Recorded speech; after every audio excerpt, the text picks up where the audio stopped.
jingle hop has begun. Jingle bell, jingle bell, jingle bell rock.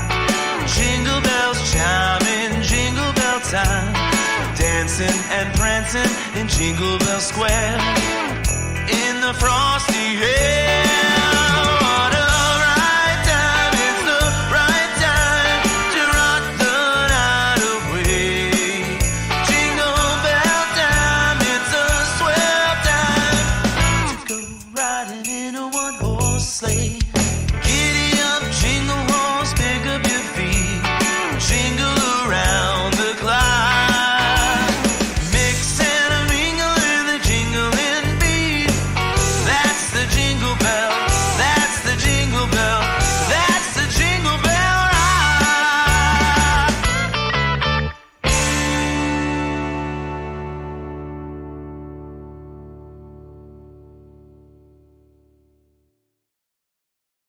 We are the ones who don't know what we're fighting for. Give us a gun and send us all off to war. We are the ones who grow up in violent homes. We are the ones who don't know what's right or wrong. I know.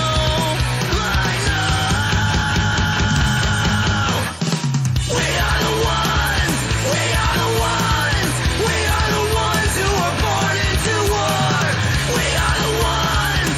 We are the ones. We are the ones who just don't give a fuck no more. No more. We are the ones who don't know why we're losing score. Give them a badge so they could send us to the morgue. Yeah, we are the ones who are scared to walk out the door. We are the ones who don't know what we're dying for. I know. We are the ones. We are the ones. We are the ones who are born into war. We are the ones. We are the ones. We are the ones who just don't give a fuck now. We are the ones. We are the ones. We are the ones who are born into war. We are the ones. We are the ones. We are the ones who just don't give a fuck no more. No. Get off his fucking neck! Love that makes you know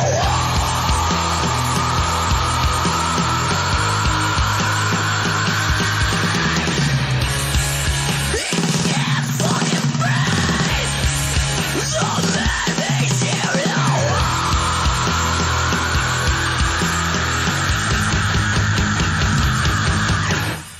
We are the ones. We are the ones. We are the ones who are born into war. We are the ones. We are the ones. We are the ones who just don't give a fuck now. We are the ones. We are the ones. We are the ones who are born into war. We are the ones. We are the ones. We are the ones who just don't give a fuck no more. No.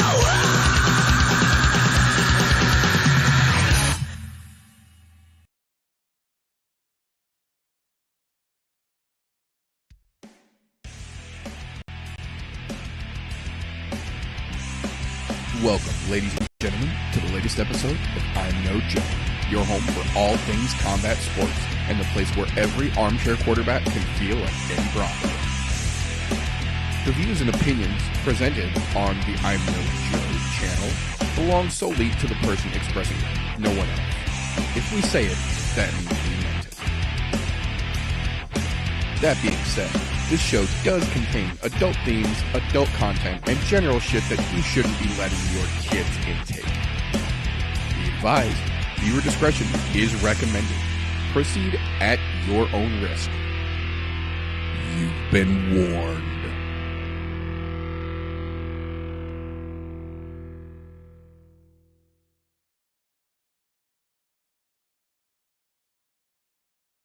Good morning, Julia. Welcome, ladies and gentlemen, boys and girls, children of appropriate ages, to the latest episode of the I'm No Joe podcast, the show where every armchair quarterback can feel like Eddie Bravo.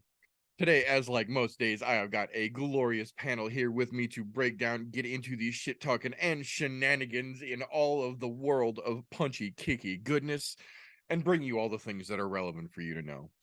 Before we get into all the fun and the fuckery, though, first and foremost, how the hell are you gentlemen doing this evening? We're fucking doing, man. Got a fucking long weekend ahead of me, and last paid per view of the year, which, it's there. It's something. It's a card. Yeah, it's a card. I'm doing pretty good. I mean, I got tomorrow off. Going to FAC 17, get to see some live fights. Kind of excited about those last couple of Bellator fights tomorrow. Not gonna lie, Danny Sabs, let's go. I'm Italian. I got to ride with my guy. Then we got the last pay-per-view of the year, so it could be a fun fucking weekend after it's all said and done. And if you like video games, you saw Elden Ring, one game of the year. I'm happy about that. It was my game of the year, so any video game fans, yay! That being said, get your spell break in while you still can, kids. It's going offline apparently. But that being said, back to the punchy kicky world. Kicking things off around here as we like to do. We've got a little bit of news and recent events, the fuckery, the fight announcements, the foolishness that has been unveiled since we have seen you wonderful folks last. First and foremost, I would be remiss as a fight fan if I did not, albeit begrudgingly, start the evening off with some somber news. Since we saw you fine folks last, one of the literal legends of the combat sports world unfortunately passed away. The great Mills Lane finally passed away at 85, surrounded by his family. If you do not know who Mills Lane, you will know the phrase, let's get it on. And there's a reason that phrase lives on to this day, because that man was a personality bigger than the matches that he refereed. And he refereed some of the greats in the 80s and the 90s. So I hate to start off the night with bad news, but I felt that is a definite pressing thing that deserves to be top of the news, because some of my favorite fights I remember back in the day, you remember because of Mills Lane's involvement in those amazing fights. He was almost as fun to watch as the fighters he would get in between for me. Oh, yeah. He refereed the fucking Mike Tyson and Vander Holyfield fight where fucking Tyson bit off Holyfield's fucking ear. Yeah. Not to mention some of the greatest claymation fights of all time. Yeah, I mean, that's the first thing that I said when I found about it. It's like, what are we going to do when they inevitably bring back Celebrity Deathmatch? Because who's going to referee that shit now?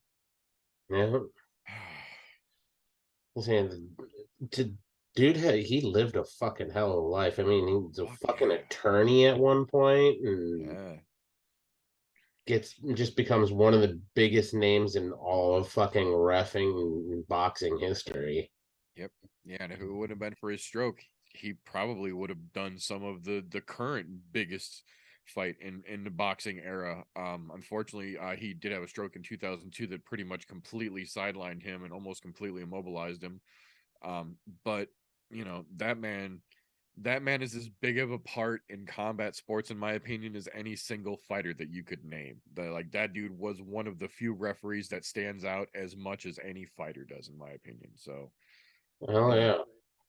Tip of the cap, thoughts obviously to his family and friends immediately impacted by his passing, but he was such a huge fucking figure, and he goes so far back into my personal journey into combat sports that I felt that he deserved first thing right out the gate here. That being said, that'll bring us back into the current world of combat sports, and holy fucking shit, boys and girls, the pipe done broke on the shit fountain in the week since we have seen you, and it is flowing. I mentioned a little bit on the What Did I Say show, because we had at that point heard about one province in Canada who was stepping into play, but we have now gotten a little bit more of this story unfolded in an official capacity here. James Krause has officially had his combat sports license suspended in the state of Nevada. He has officially been suspended by the UFC. Any fighter associated with James Krause or Glory MMA has officially been notified they must move to a new gym or themselves be suspended by the UFC. Bellator, Scott Coker has issued a statement that any fighter associated with Glory and excuse me, and James Krause is in the same situation. Until this situation is cleared, they also must go to a new gym. And the situation itself is that the United States government has officially stepped in and opened an investigation into basically what's tantamount to, in the fight world, insider trading and sports bet fixing. There is so much of this story unfolding. We could quite literally do an entire show unto itself just about this, but to try and sum it up as best as I can and put it in a little chestnut here to make it digestible. We talked about it several times, but Derek Minner going in against Shailene Nordin-Becky, money line switched gigantically in favor of Nordin-Becky, and not just in favor of Nordin-Becky, but Nordin-Becky by KO TKO in the first round by stoppage.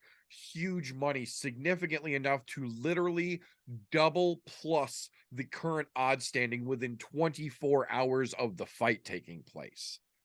That alone instantly triggered red flags on numerous different betting officiates.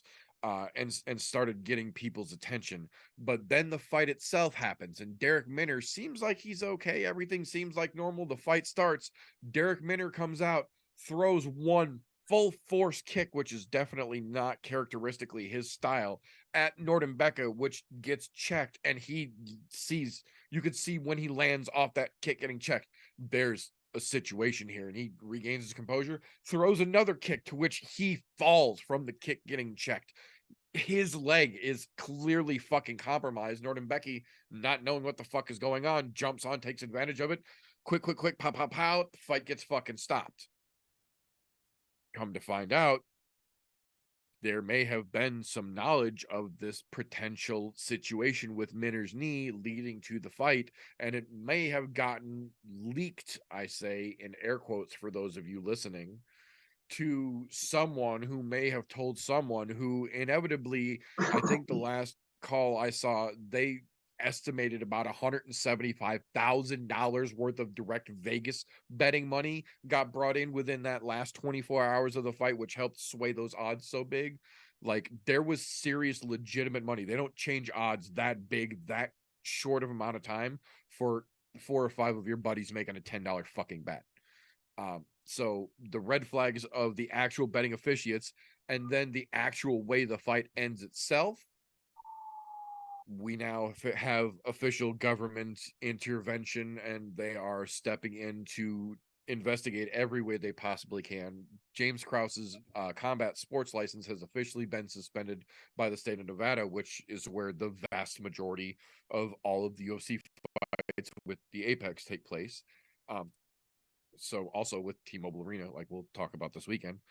But that situation unfolds. We find out that the UFC has followed suit with Nevada State Athletic Commission, suspended James Krause as well. They cut Derek Minner from the roster. Done completely. He's gone. He's no longer a UFC fighter. Then we come to find out that despite it being a UFC appointed nickname, we have come to find out, FAC's promotion does not, in fact, have anything to do with James Krause, despite it being labeled on Fight Pass as James Krause's FAC. That is not, in fact, the case. They do not have ties with James Krause, even though this latest event has now been pulled from Fight Pass because of this bullshit. But to kind of put the cherry on top of the fuckery Sunday that has unfolded, that is James Krause, we gotten word now that not only Ontario, but also Alberta have now made it officially banned to bet in any capacity on UFC fights. You can still bet on combat sports, you can still bet on MMA, but you can no longer bet on UFC fights in the provinces of Alberta and Ontario. And that's kind of a big deal because I think Luke Thomas looked it up, and that equivalates to something like 37 million people that are now not able to make bets in Canada, where sports betting is just starting to make some kind of traction. That's kind of a huge ordeal. So the James Krause fuckery cocoon seems to be getting deeper and deeper as we try to unravel it, and the layers of this oh shit onion just keep stacking on top of each other.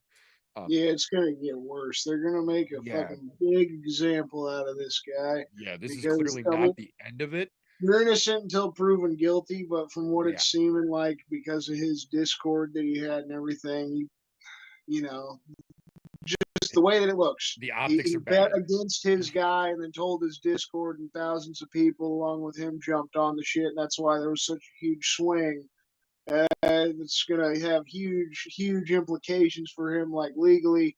From what I've heard, he's had all of his technology confiscated by the FBI, like his phone, his laptop, and shit. So he's in some deep water. Luckily, the FAC is going to be able to keep going on just for our local guys. Still have multiple good promotions to fucking fight I was for and happy to try hear that pave the FAC. way. But I definitely think James Krause, if everything's the way that it looks, might be serving some jail time. It looks like Glory will probably get shut down at least. But yeah, at the very least, this is the end of a a big lot of fucking these up and impact in coming young this area. guys that train at Glory, they need to try to jump house. They need to find new gyms. They need to, just cut ties from it, just like FAC, the promotion here in Kansas City, has tried to cut ties from it. The OC's cut ties, because it's gonna be big. Like you said, shit's not gonna stop growing. Like this story's gonna get bigger. It's already looking like he's gonna be like the Pete Rose of UFC. Essentially, yeah, pretty much. Yeah, it's gonna be bad. I don't see how there's any way at this point. Like last week, I was saying, I would hope he's not that stupid trying to defend him still, just because he's local and all that. But it's just looks real bad at this point. Yeah. Everything, everything that's out there, everything that you know about him personally I agree. No, it's the optics are bad, and I wish I could remember who it was that tweeted it, but it was one of those things that somebody managed to get their hands on a picture and tweeted it out, and then it immediately was like told to be deleted or was like forced deleted. But somebody had tweeted out a copy of the actual letter that was released to all the fighters and their managers and shit that are directly involved in the Glory and the James Krause situation. And I believe it said that if they are either training in or training under James Krause as a coach or training out of Glory MMA, either one, they have 60 days to either find a new base location of a gym or to find and assign themselves a new coach rather, and distance themselves from James Krause and not have any affiliation with him while these investigations are taking place. Which honestly, it's pretty reasonable. Unfortunately, that affects a metric fuck ton of fighters at this point. So far, we know for a fact here, the January 14th card had to have a change out because Jeff Molina, who was a Glory MMA fighter under James Krause, had to pull out in the process of trying to find a new fucking gym to fight out of. They actually replaced him with another Missouri fighter, ironically enough, in Charles Johnson. Not that Charles Johnson stands much better of a chance against Jimmy the Brick Flick motherfucker, but that being said, they unfortunately, had to replace one Missouri boy, and luckily they were able to use another one to do so. But there are absolutely impacts of this already starting to move forward. The one that I am genuinely the most curious about, and I think most of us that have been following this situation unfolding, the fucking main event for UFC 283 in Rio, the fucking runback of Brandon Moreno versus Davison Figueiredo, because Brandon Moreno has been a Glory MMA guy for like 2 or 3 years now, and has even made posts that said that he's standing by James Krause in his innocence throughout this. So on one hand, I admire your fucking loyalty, Brandon. On the other hand, this could literally cost you your shot to get that strap locked in. Because the UFC is looking at this like nuclear waste. They're not going to play no fucking games. They're not going to hot potato the situation. Like, if you're going to stand by Krause, they're going to say cool, and then they're going to fucking sideline you and strip that fucking interim off your shoulder. Like, they will not fucking hesitate for something that might be as big as this potentially could unfold into being. This is not the time to Tammy Wynette and stand by your man. Like, this is the moment that the boat is going down, and the rats either sink or they're going to fucking drown. So it's going to be interesting to see how the situation unfolds. And again, obviously innocent until proven guilty, but god damn is the evidence in the guilty column starting to fucking stack up, and we're still early on into this unfolding. Obviously we're going to keep an eye on this because this is a fucking huge, potentially the biggest, MMA scandal of our fucking lifetime. So we're obviously going to stay up to it. But at this point, it is officially a situation, and this snowball is rolling downhill, and it ain't going to get no fucking smaller for that fucking matter. So it's going to be interesting to see how it gets loose. Again, tying back to last weekend real quick, mentioned it a little bit on the What Did I Say show, but we didn't have as much information then as we do now. We now know that Kevin Holland is officially going to have surgery because he broke multiple bones across his hand in that crazy fucking fight against Wonder Boy. He actually had surgery already. Oh, did he have surgery already? I was watching Wonder Boy's YouTube channel earlier, and he said they've been keeping in contact, and he did have surgery already. And Wonder Boy is actually going in because he broke his left fucking hand, so he's got to go in for an MRI to see if he needs surgery. Yeah, I was gonna say he talked about that in the post-fight interview, is that Holland broke his fucking right hand and Wonder Boy broke his left hand in that fucking fight. And it's like, fucking A, gentlemen, tip of the goddamn cap. Like, great fucking fight, great fucking dudes, great sportsmen. Like, that was a great fucking fight. It really was. Dude, to be honest, that one's up there with fight of the year this year. I like the way that they played that out. Like watching it afterwards, going back and watching them, going, that's fucking phenomenal. The amount of sportsmanship that there was in there. The amount of times they high-fived each other during the fight. Oh, yeah. You could make a drinking game out of that. You'd have to be careful and only use like beer or wine or something. You couldn't do that with like shots, but that would be a fun drinking game. Oh, yeah. Oh, then I got a little pissed when I heard the whole fucking Bisping thing. I was like, yeah, I don't think that the Bisping going off on Kevin Holland could have beat him when he's on. I don't know that that's the case. Kevin Holland's a defensive grappler. Yeah, he's got some submissions, but it's always been defensively. It's never on offensive grappler. So, Well, and on that exact point, though, we've talked about this several times.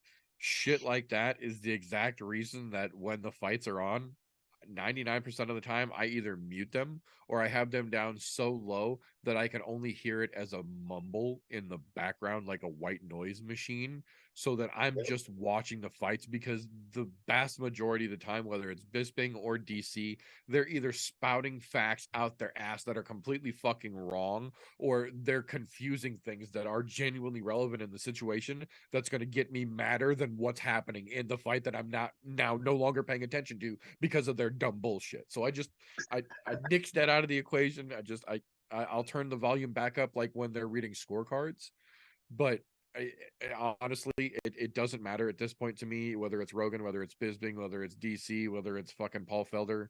I love all those guys, but I can't fucking listen to them while I'm watching fights anymore. During the replay, like when I rewatch sometimes, I'll leave the commentary on. But for that initial watch, like when I'm legitimately taking notes on fights while I'm watching fights, I can't have those fucking guys talking. It's too bad. It wasn't even during the fight. It was what he said post-fight about it. That's what pissed me off. I'm like, dude, they both of those boys knew neither one of them want to fucking grapple. Yeah, they fucking trained it, but that doesn't mean they're going to do it.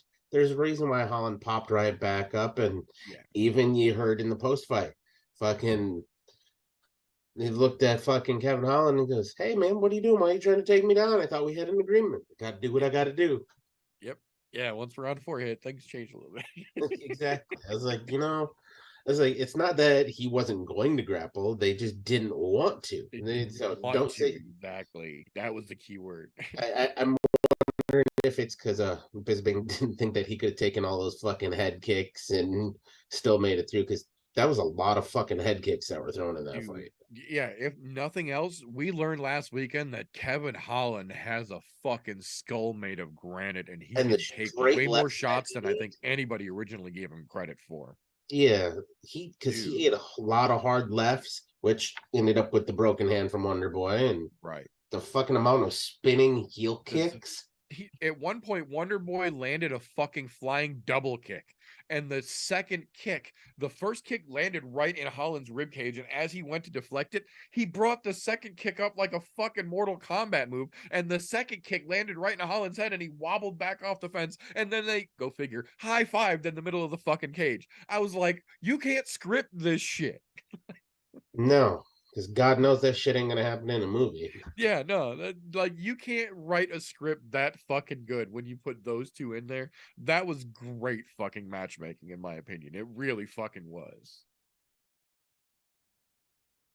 On the other side of that coin, as it were, proverbially, in the case of apparently not so great matchmaking, we got some fucking horrible news again this week.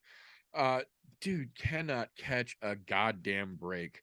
For the fourth fucking time in a row, OSP's opponent has had to pull out. Antonio Tricoli is officially out of his fight against OSP. And the UFC has also released him from his contract because apparently the problem that kept him from getting his visa for this fight is more severe than he originally had let on. So not only are they going to find, or are looking for at least, a replacement fighter for poor fucking OSP, but they went ahead and just fucking cut Tricoli right off the goddamn roster. They're not playing that goddamn game, and I don't fucking blame them. But at this point, this is literally 4 opponents just for this one matchup. You have got to feel fucking bad for poor OSP at this point. Honestly, I hope they find some fucking local dude who's delivering pizzas, give him a fucking contract, fit him for fucking gear, wheel him out there, don't even worry about putting him a fucking profile on the fucking website, and just let OSP style on somebody. I think at this point, he's fucking earned it. Christ's sake. Just, the dude can't catch a fucking break, and you got to feel for him. Speaking of can't catch a fucking break, though, it is most definitely injury week for damn sure. We also got word this week that Robbie Lawler is officially injured and out of this weekend's upcoming UFC 282. Luckily, though, stepping in on very fucking short notice like a boss is Alex Morono to take the fucking Ponzinibbio fight and keep it on the card. And Ponzinibbio, in return for Morono stepping in on short notice, agreed to take it at a catchweight, so they didn't actually have to get all the way down to 170, because I think Morono said earlier that he was at like 191 pounds.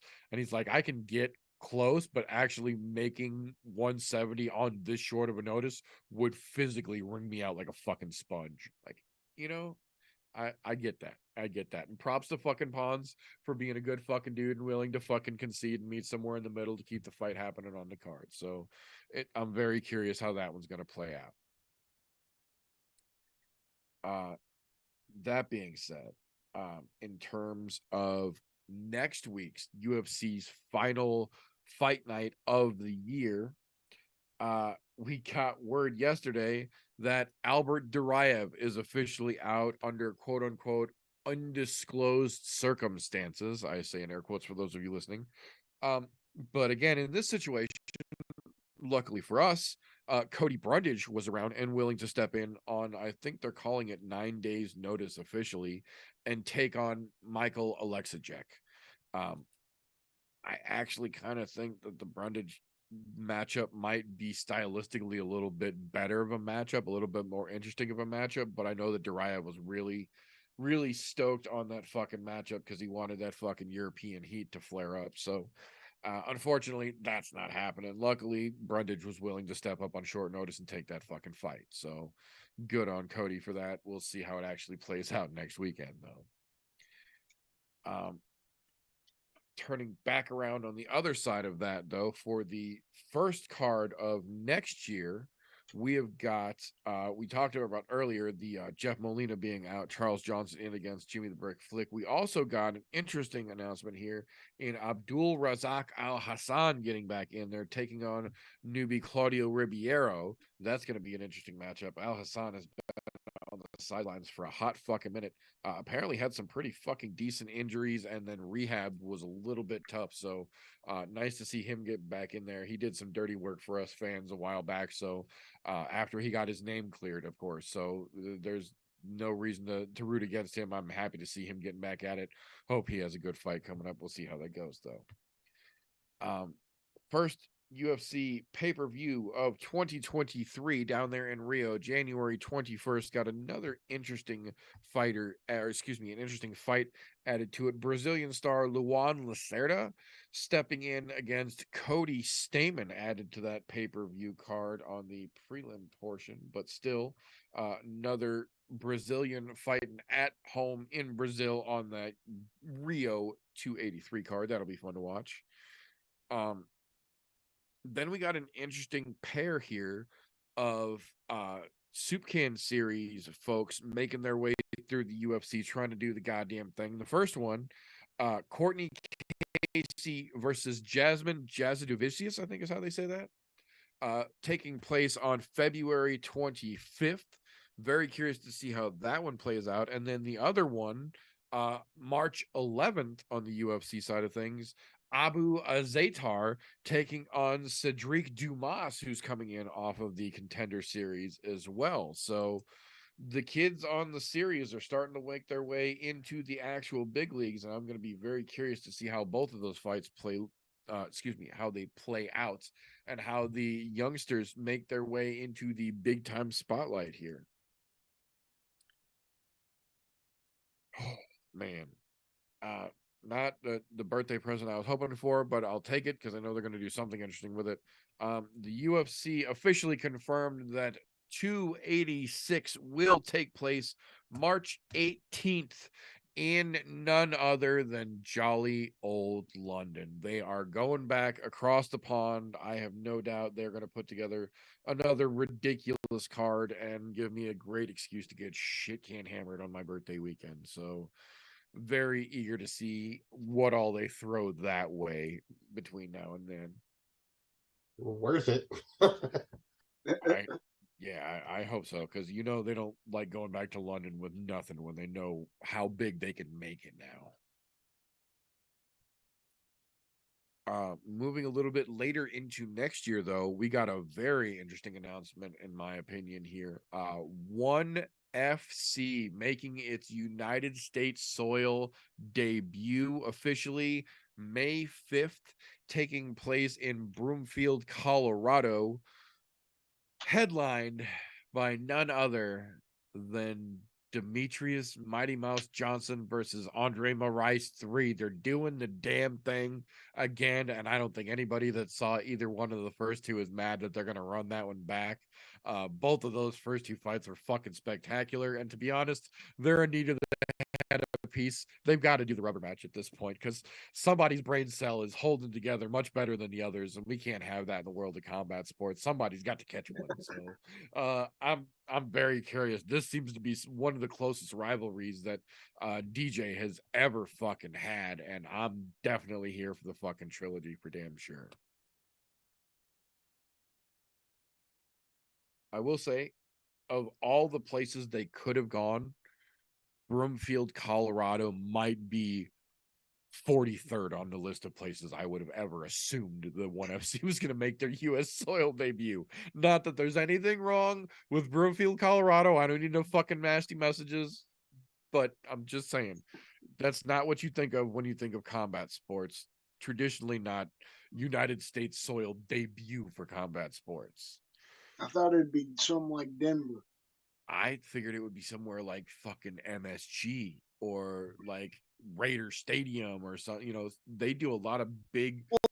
They couldn't do New York, I wouldn't think, right? Because they fucking actually allow those knees and the elbows, and so they got to go to a place that's a little. That's where shit's gonna get a little funky, though.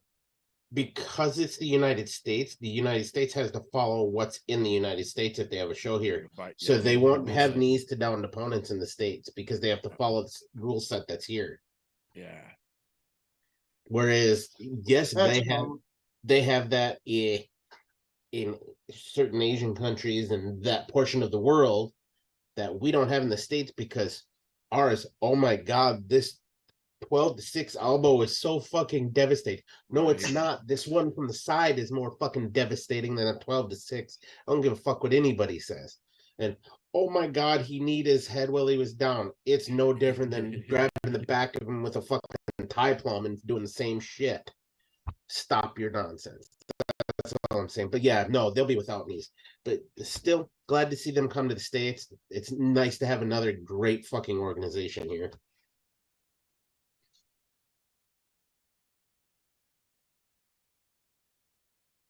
In fact, I got one other thing to add to that. I have a feeling that we'll see more of the grappling and Muay Thai in that card than we will the MMA, just because they can't knee to the downed opponent. So you'll probably see both Rotolo brothers on that card. Because that, if you're gonna throw grappling on that card in the States, those are the boys to do it because they're fucking wild and they make it exciting. Yeah. Damn sure, especially after both of them getting their fucking wins last week. And they're gonna bring a lot of eyes to fucking Muay Thai, which is great. If they're smart, they book Rod Tang, let that motherfucker show people what's up with what's up with Muay Thai, because that's something to get people in the United States fucking very excited about Muay Thai. Well, and I was thinking about that as well. One of the reasons that BKFC goes to Colorado a lot is because their athletic commissions are very lenient in terms of rule sets. So one might be able to get, I don't know what they would be able to slide in that wouldn't traditionally be allowed, because that's one of the reasons. Maybe that's why they went to fucking Broomfield. That's all I'm saying. I'm wondering if that's why they ended up in Broomfield. I doubt that they're going to allow the knees to a downed opponent thing. That's the thing. Is that that one's a hard push in the U.S. because they're like, oh my God, it's so devastating. It's no more devastating than any other fucking blow while they're on the ground. It's also Bezos's card though as well. It's another Amazon on Prime though, so I don't know, man. At Bezos money, talking to those commissioners might be able to get some shit done. It could be interesting. As we get closer, I will definitely be looking into how this is going to play out for sure. But I want to see what kind of rule sets they're going to have, because I have a hard time believing that they're going to be able to get some of the rule sets in place that they have overseas here. Yeah, I don't think we're going to see any Lethway matches on this card for damn sure. Yeah, but I think they might be able to get some interesting shit pulled off for sure, and I'm very curious as to the extent of what they're going to be able to get rules wise allowed. We're definitely not going to see a Muay Thai round 1, MMA round 2 type. Yeah, no, they're not going to fucking mix fucking Rod Tang DJ shit for sure. They ain't gonna be able to pull that one off. No way. No. Let alone, I want to know how they're going to get licensed for everything for all of that. I'm sure it's already in the works and they've got it figured out mostly. I'm sure Chatri's had somebody working on that for a hot minute now. He's got money and connections and determination. So I'm sure. Yeah. And then they'll be saying, "Oh, and Chatri is giving you a $50,000 bonus, $50,000." And I swear to God, that motherfucker likes to hear his name, dude. He loves it. He loves it so much. Because I was watching it with my dad last 2 weekends ago when they had it on Prime. We were sitting at my old man's house, and I was like, "Hey," I was like, "Watch, you're gonna see at least 4 or 5 in-ring bonuses given out." No shit, there they were. He goes, "The fuck you know that?" I was like, "Because Chatri likes to hear his own goddamn name said on that microphone." Yes, he does. Like, yeah, he loves paying out a couple $100,000 just to hear his name and let them know that he is the CEO of one. My wife caught some of the fights last time as well and was cracking the fuck up. She's like, "What the fuck is going on?" I was like, "He's the Oprah of the MMA world. He loves, like, you get a bonus and you get a bonus. Everybody gets a bonus." All you got to do is like Beetlejuice's name during the interview. It's almost a guarantee. But that being said, May 5th, it goes down in Colorado. So we will definitely be talking about that more as we get a little closer to that. I promise you that one. That being said, we got a pair of interesting news nuggets here to round out the segment. The first one, probably the more controversial of the two, but it's one of those things that I would be remiss as an MMA podcast if we didn't talk about it here. TJ Dillashaw has unofficially retired from MMA. The reason I say it like that is because he has basically done what some people would refer to as talking out both sides of his mouth. On one hand, he has notified the UFC of his intent to retire and withdrawn himself from the UFC rankings and supposedly from the USADA testing pool. The reason I say supposedly with such an inflection in my voice, with my head tilted to the side, with a suspicious looking eyebrow raise, is because TJ Dillashaw's management has released a public statement saying that TJ Dillashaw is not retiring from MMA, that TJ Dillashaw is undergoing shoulder surgery, and then intends fully to make another run for the UFC bantamweight title. Mixed signals, to say the very least. I have a hard time believing that this is anything more than the right hand not knowing what the left hand is doing. I'm pretty sure this is the end for TJ, as it probably fucking should be. But this is another one of those like facepalm moments that's going to be interesting to see play all the way out. That being said, if he is genuinely retiring, tip of the cap to TJ, he genuinely did provide some great fucking moments in MMA history through the course of his career. On the other hand, if he is trying to follow the path that has been allegedly laid before him by one Mystic Mac himself in the claim of retirement, popping out of the pool, juicing up to the tits, and then magically coming back once the gear's out of the fucking system, if that's the case, fuck him and Mystic Mac, because that's some fucking bullshit and should not be the new trend, but it definitely appears that it could be. So that, again, is another one of those situations that we could do a whole nother show on, this USADA loophole that McGregor seems to have taken advantage of and other people are now attempting to exploit, but we'll reserve judgment until the final declaration has been made. That being said, pensively, you motherfucker. Pensively. But I do want to end it on a bit of a lighter note, as it were, a nice little MMA news kapow to the face, if you will, an open-handed news nugget.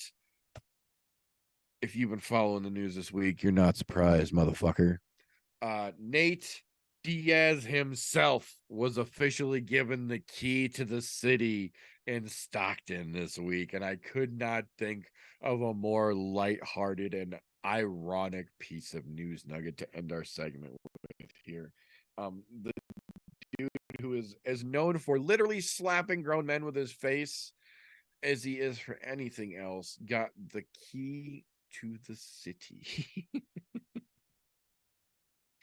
But now that he's out of his UFC contract, I'm definitely glad to see Nate having a little more fun and getting a little more recognition without Dana White being attached to it, as it were. Fuck yeah. Get it, Diaz. Fucking get it. Yeah, that's kind of the way I see it. War Diaz, motherfuckers, like, have your fun. Dana can't say shit about it anymore, so fucking get after it. Have yourself a merry little Christmas, dude.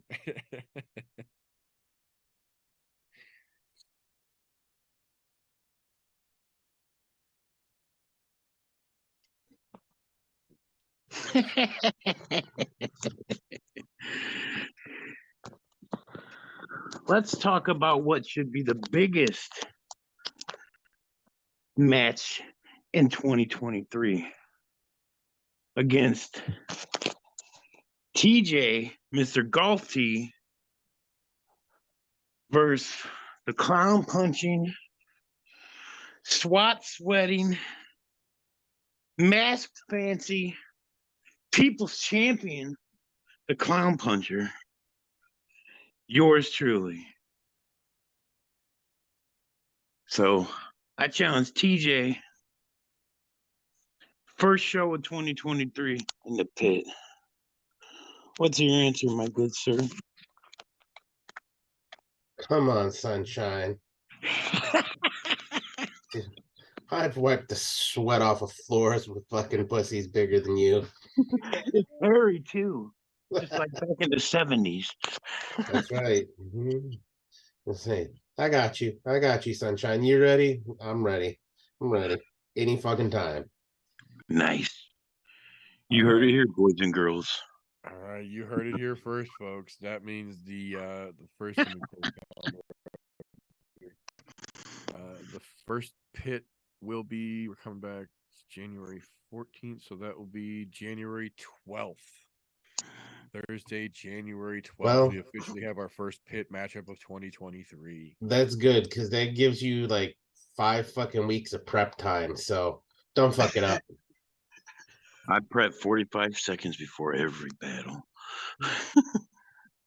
It only takes 45 seconds. I'm just saying, rubbing one out in the bathroom, that doesn't count as prep work. It gets all your anxiety out. But you know you're not supposed to fucking do that shit before a fight? Come on now. Brining the brisket is what they call it. The climax is a horn.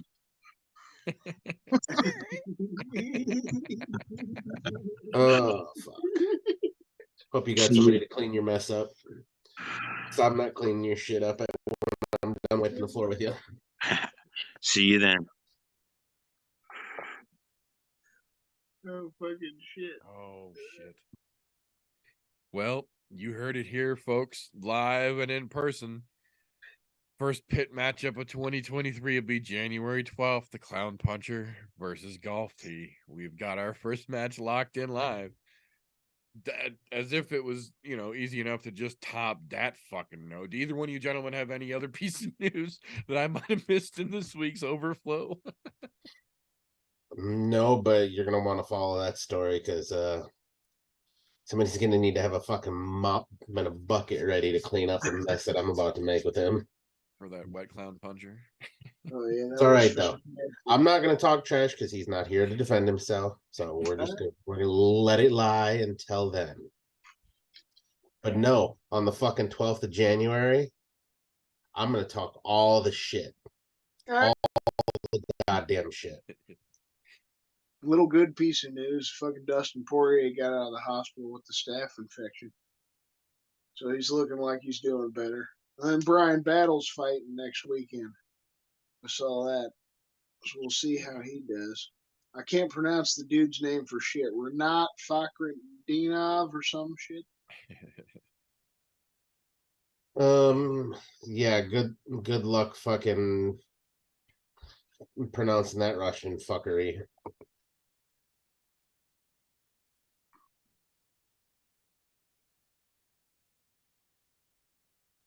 It looks like he should be a metal guitarist, though.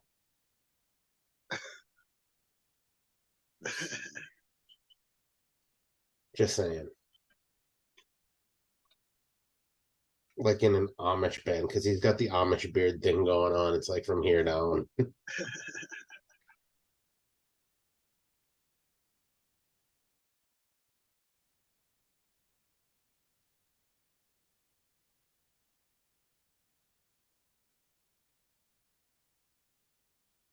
Oh, yeah. I remember that fucking guy. How the fuck do you say that guy's name? Jesus Christ. Yeah, no, I'm gonna have to do some fucking research to figure that one out. That's one of those like bought at the fucking thrift store Scrabble bag names. That's not a fucking word. I'm challenging it. Yeah, I'm throwing a red flag. Get the dictionary. I don't think that one's real. Yeah, no, good on him. Good on Battle. I'm curious to see how he fucking hangs, or if this is the last time we end up seeing his fucking ass because they cut him fucking loose. He definitely needs a big fucking win for sure. Yeah, he does. He has tripped over his dick on more than one occasion now. Yes, he has. Although, best part of next week, the Cuban Missile Crisis is back. Yes, as of right now, although he's another Glory kid that we are still waiting on confirmation for. So I'm curious to see how they're going to handle that. They let Rojo fight this last weekend. They let Miles John fight the weekend before that. So it seems like as long as the fighters are making an effort to actively go for or find another place to train out of, they're still letting those guys go. But Julian Marquez is a staple name in the fucking front of the Glory MMA window. So I'm Yeah, very curious if he's going to be able to pull that off, or if he's going to pull a Moreno and stand by his man. and I did see he's already in Vegas, so he's probably training at the PI right now. That's my guess. Yeah, he's just going to go unaffiliated. I say in air quotes, if nothing else, to keep himself on by next weekend. I wonder if he ends up with Kendra Lust in his fucking corner. Or fucking Nick Wood. Yeah. Because God knows Nick Wood seems to fucking grab everybody that trains at the fucking UFC PI. If they spend more than 2 weeks in Vegas, after they spend the first week at the PI, they end up making their way out to the fucking gym, and Nick Wood starts fucking training with him. So, Yeah. be interesting to see for damn sure. Oh. But that being said, that'll bring us to the point in the show where it's not lost on me that sometimes when you're a fan of combat sport, as long as I am and as long as Golf T has been, and a lot of folks that listen to the show have been, it's real easy to kind of just get set in your ways and to kind of start to lose little bits of the fight game aspect that you normally would have latched onto. And in my situation, that tends to be a lot of the newer up and comer kind of folks, because I don't like the Contender Series. Is just something about it. It rubs me the wrong way. They don't do the Ultimate Fighter, at least not the real fucking Ultimate Fighter anymore. So it's just, I have a hard time latching on to a lot of the younger up and coming fighters. But luckily for old farts like me and TJ, we've got a guy here that helps keep us in touch with the pulse of the punchy kicky world, to help keep us in the know for the up and comers here. Our brother Christian runs a little segment that we like to call Slows, Cans, and Contenders, if you would, sir. All right, so we'll start with a few aspects of the UFC before I get into tomorrow night's FAC card. So we've got a few guys coming off the Contender Series that we saw just a few months ago. Cameron Saman, he's going to be making his debut against another young kid, Steven Kozlov, making his debut as well. Kozlov's 25, Saman's 21. They're both 6-0, undefeated as pros. I know Kozlov, he's a good grappler, but Saman's shown, some like knockout power at the bantamweight spot. So 5 finishes out of his 6 wins. I'm gonna pull for Saman a little bit more, but it's still kind of an exciting matchup out of the young ones. And you got Vinicius Salvador coming back. He came off of the Contender Series, looked pretty good. He got his ass beat in the first round, and then came back second round, got a finish. So we'll see how he does. It looks like they're kind of setting him up here against Daniel Lacerda.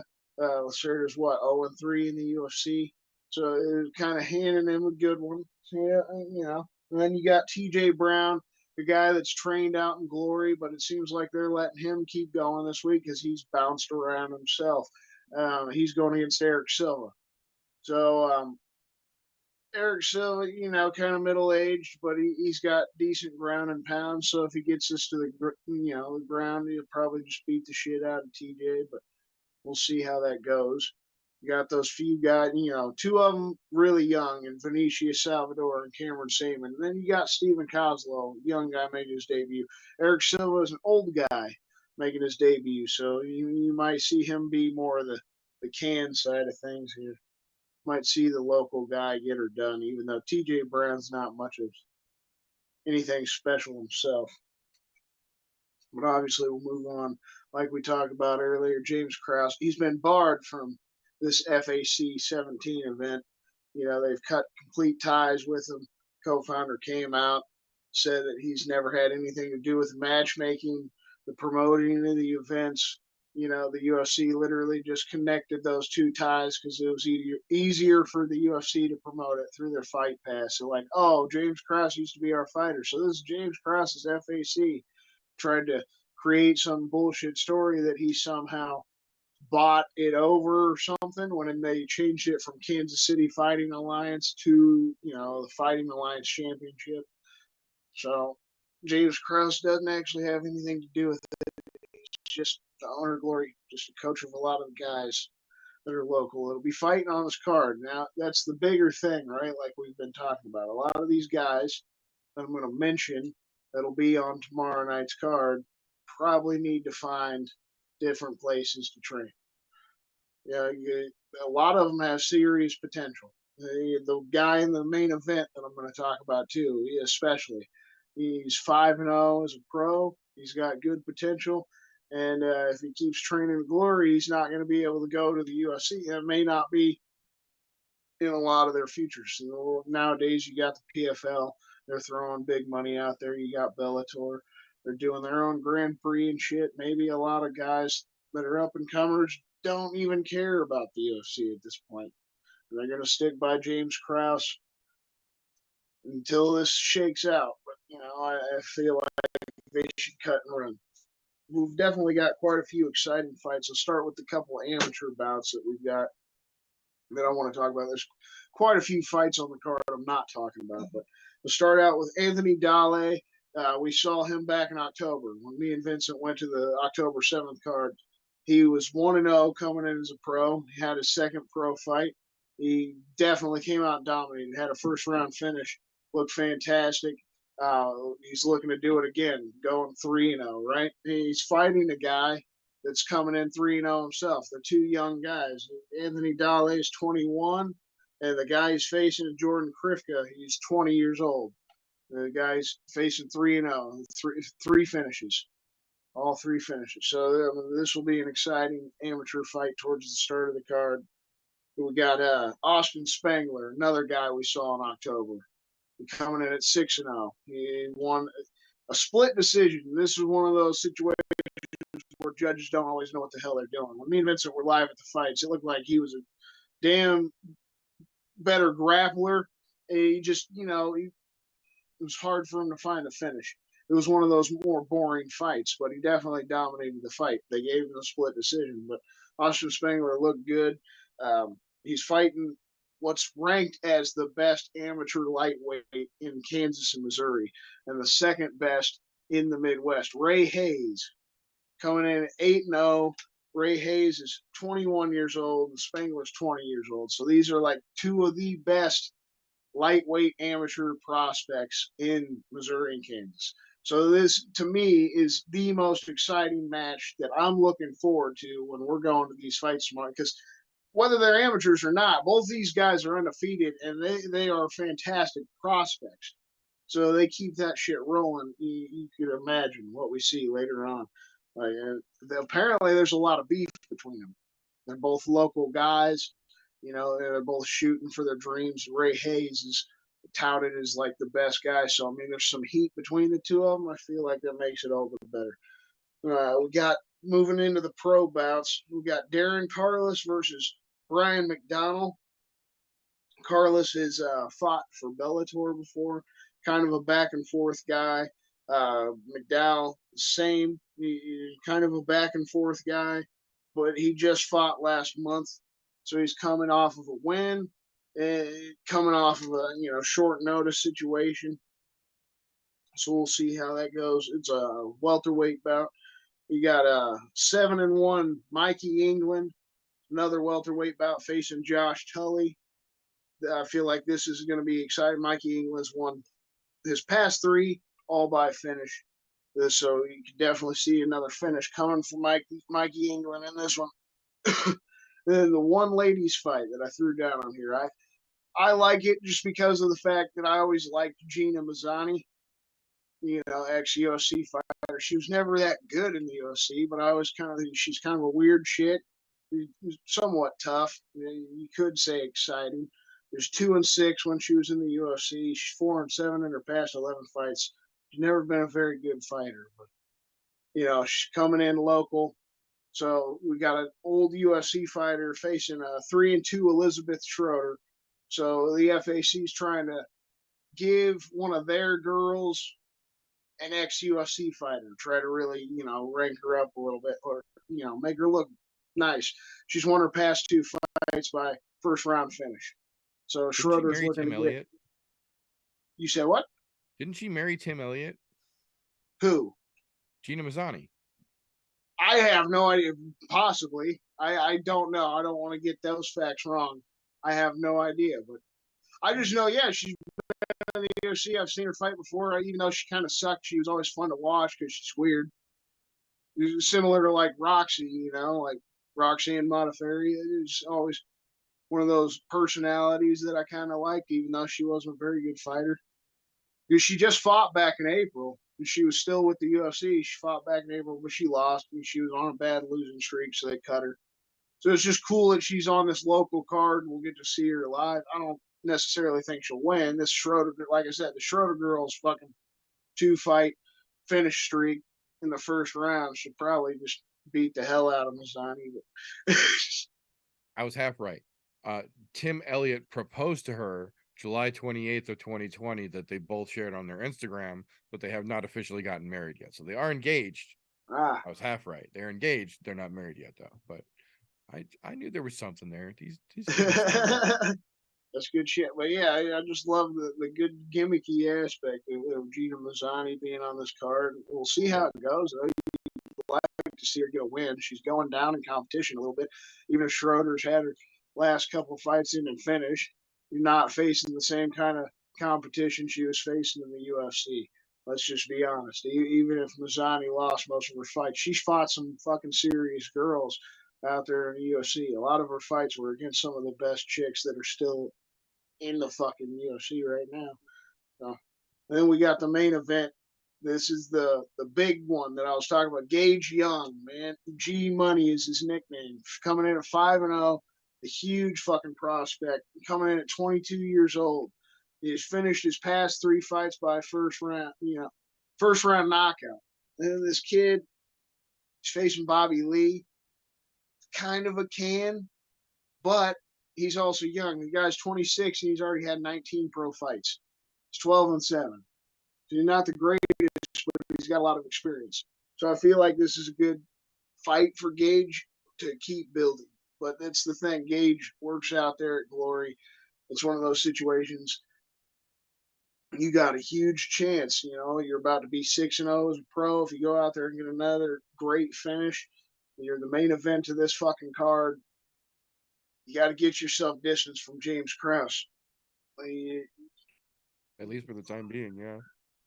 Because at this point, like you said earlier in the podcast, it's not just the UFC, Bellator, or PFL. They're probably not going to be looking at any fighters if you're associated with James Krause. So if you're not looking towards the UFC, if you want to try to go get that big money that PFL's throwing around, or Bellator's throwing around with the Grand Prix and their tournaments, you still got to get yourself away from. You got to get away from Glory MMA. These guys got to get away from the sinking ship. As much as I'd love to defend James Krause, and I'd love for the news to turn around and it all come out that he's innocent and everything. I don't want to, as a Kansas City resident, as a local fan and all that shit, I would love for Glory to keep going. Always respected James as a fighter. Anybody that talks about him that's in the fighting community has always said he seems like a good dude. You wouldn't want to believe that he would be such a scumbag to bet against his own fighter and all this shit, but if it all comes out and it's all true, he can kick rocks and nobody's going to support him at that point. And his fighter should just make that decision. Like the guys that work out at Glory, you got to make the decision that's best for you. So Gage Young, I think he's going to go out. He's going to get a good finish against a fucking 26-year-old with 19 pro fights. Whether he's very good, he's not. The dude looks big. If you go to the fucking Facebook page or the Instagram page for FAC, they've got all the photos up from the weigh-ins that happened today. Gage looks kind of skinny for a 155er, and the guy he's fighting, Bobby Lee, he looks fucking huge. He looks like Connor a little bit, juiced up. So it'll be impressive to see him go out there and lay the guy out. I'm excited for it. It'll be a fun time tomorrow night. glad that they cut ties with James Krause, and I hope to continue to see our fucking local promotions prosper, you know.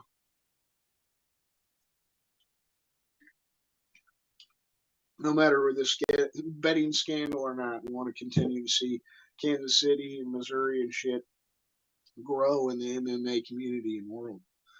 Like we've been starting to get ourselves to a very respectable spot.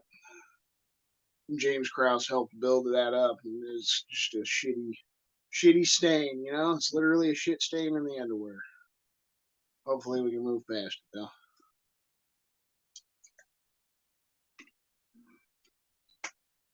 Sadly, I can't promote, though, because the UFC and the Fight Pass can't promote. Go watch it. I would say, you know, if you can illegally or work around the rules, kind of.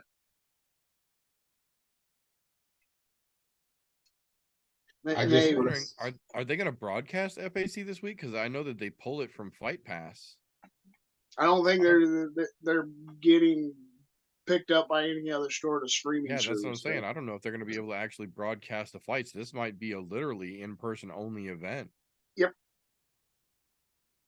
So anybody that's local that listens to the show, you know, hopefully if you're Right. going, Get you'll your have a ass good to time, Kansas just City like this me and weekend, for Vincent sure. Oil. But for sure, I'll be taking some fucking video, and if they post any videos or whatever to their Instagram, I'll repost those. You know, I'll do what I can for my own self with my phone and things like that. But yeah, can't promote that there's going to be a stream for people to be able to watch like normal. Yeah, that So definitely sucks. hopefully, more than anything, hopefully that works out and the UFC quits being bitch. I can't put too much hope or stock into that, especially after this week. Fucking Dana White and that Patty Pimblett fucking, you know, podcast. Dana White's a giant bitch, and we always knew it. And you just get more and more proof every week. Yeah, Patty's not doing himself any fucking favors by trying to go after fucking Ariel too, dipshit. And I don't fucking like Ariel. I make it very publicly clear, and I will talk shit to Ariel on Ariel's fucking posts. I don't fucking like Ariel. But what Patty did was fucking stupid. And Dana being there for it, co-signing it essentially, was just as fucking stupid in my Yeah, opinion. he's just trying to ass kiss, you know, just trying to make his boss laugh. And the most disgusting thing about it is how he was talking at the end of his fight about, you know, mental health for men, and how if you got something on your shoulders, or speak up about it and shit, and then you're going to be a giant cocky bully. Some stupid like you're shit worse like than that. Conor McGregor, or just as bad as Conor's been with his last fights, right? Sitting there, that's how I look at Ariel Helwani. Whether you like his takes or not, he does try to put out truth. No different than this show. He doesn't try to bullshit. He is what you would consider a journalist more than a content creator, like they tried saying. And it just, the way I look at it, Ariel's like the nerd. It's like the high school situation. You know, the meathead, the jock, just picking on and bullying the nerd. The guy with glasses. He likes the sports too, but the jockey meathead's like, nope, you're not allowed to have an opinion or a take because you've never fucking been a part of sports. You've never fought a Dana. And that's how it's always felt with Dana and his hatred for Ariel Helwani. And you need somebody to push back, like similar to you. You've had your own shit from Dana yourself there, brother. You need people to push back against bullies and assholes and liars and fuckheads. It's just, you need truth out there. You need people that are real. You need to comb through the bullshit. And Ariel Helwani, respect and love to him. It was bullshit. It just lost a lot of respect for Patty Pimblett because you preach the one thing and then go doing the exact opposite, just being a fucking internet troll and a bully just to fucking make your boss laugh. And your boss is literally pimping you out. That's how stupid you are. You're the co-main event on a fucking pay-per-view now, and your bitch ass probably isn't even making 20 and 20. And that maybe is the most. He's not making a shit ton of money. He's what you would consider the level already. He should at least, you would think, be making similar money to, I don't know, the likes of Apollo Costa or Angela Hill. I would think, I remember they put out, when she fought earlier in San Diego this year, they put out the numbers, right? Angie made like, what, 100K? I think it was 125K, yeah. Yeah.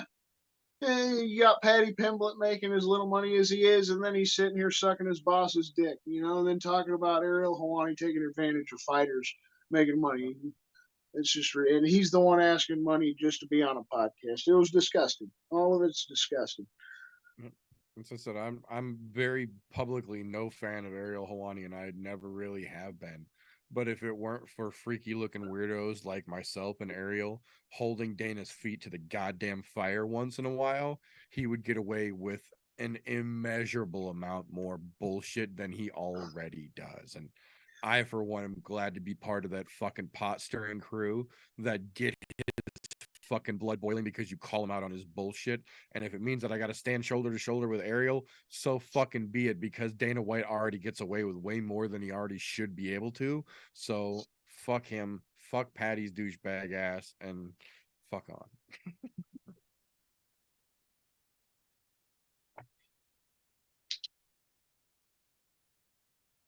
Kids these days, I tell you. Oh. Is that all you got? Yeah, I'm good. All right. I wanted to make sure before I moved on. So with that being said, first and foremost, I am legally obligated to say this podcast is not in any way, shape, or form endorsed by or sponsored by Tapology.com yet. There we go. That being said, they do offer a free service where you can make yourself an account and you can make picks on upcoming MMA and boxing matches like this upcoming weekend's Bellator 298 and UFC 282 cards. We have ourselves a group over on Tapology.com called ImNoBookie, all one word altogether, or Group 965, however you need to search it.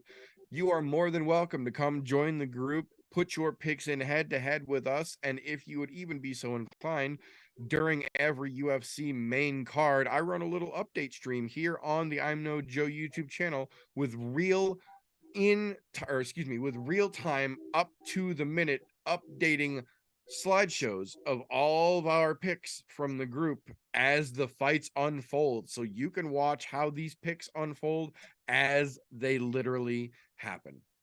That being said, with a group like that and us all being involved, we have to recap all the crazy shit that goes down in that group in a little segment we like to call Tapology with TJ. As we, 1 meter would say, we'll watch the cream rise to the top. How that works in this. Yeah, Sometimes I did add the FAC card as well. So if anybody in the group wants to, or if anybody's local, you can make your picks. There's at least I think there's 7. They got a few of those amateur bouts and then a handful of the pro bouts that are available to pick if you want to get those in on the group. there we go. Get yourselves in. There's a whole lot of things. You don't have to just take part in the ones we pick. To be honest, I only pick on the UFC cards now. I don't pick on the rest of them anymore. I used to, but being as we mainly cover the UFC, I figure I'm only going to take my time with the UFC picks. There's plenty of others out there. Shit, every now and then you'll get fucking boxing cards you can pick on too over there. So there's I try and keep the group stocked with pretty much every major card.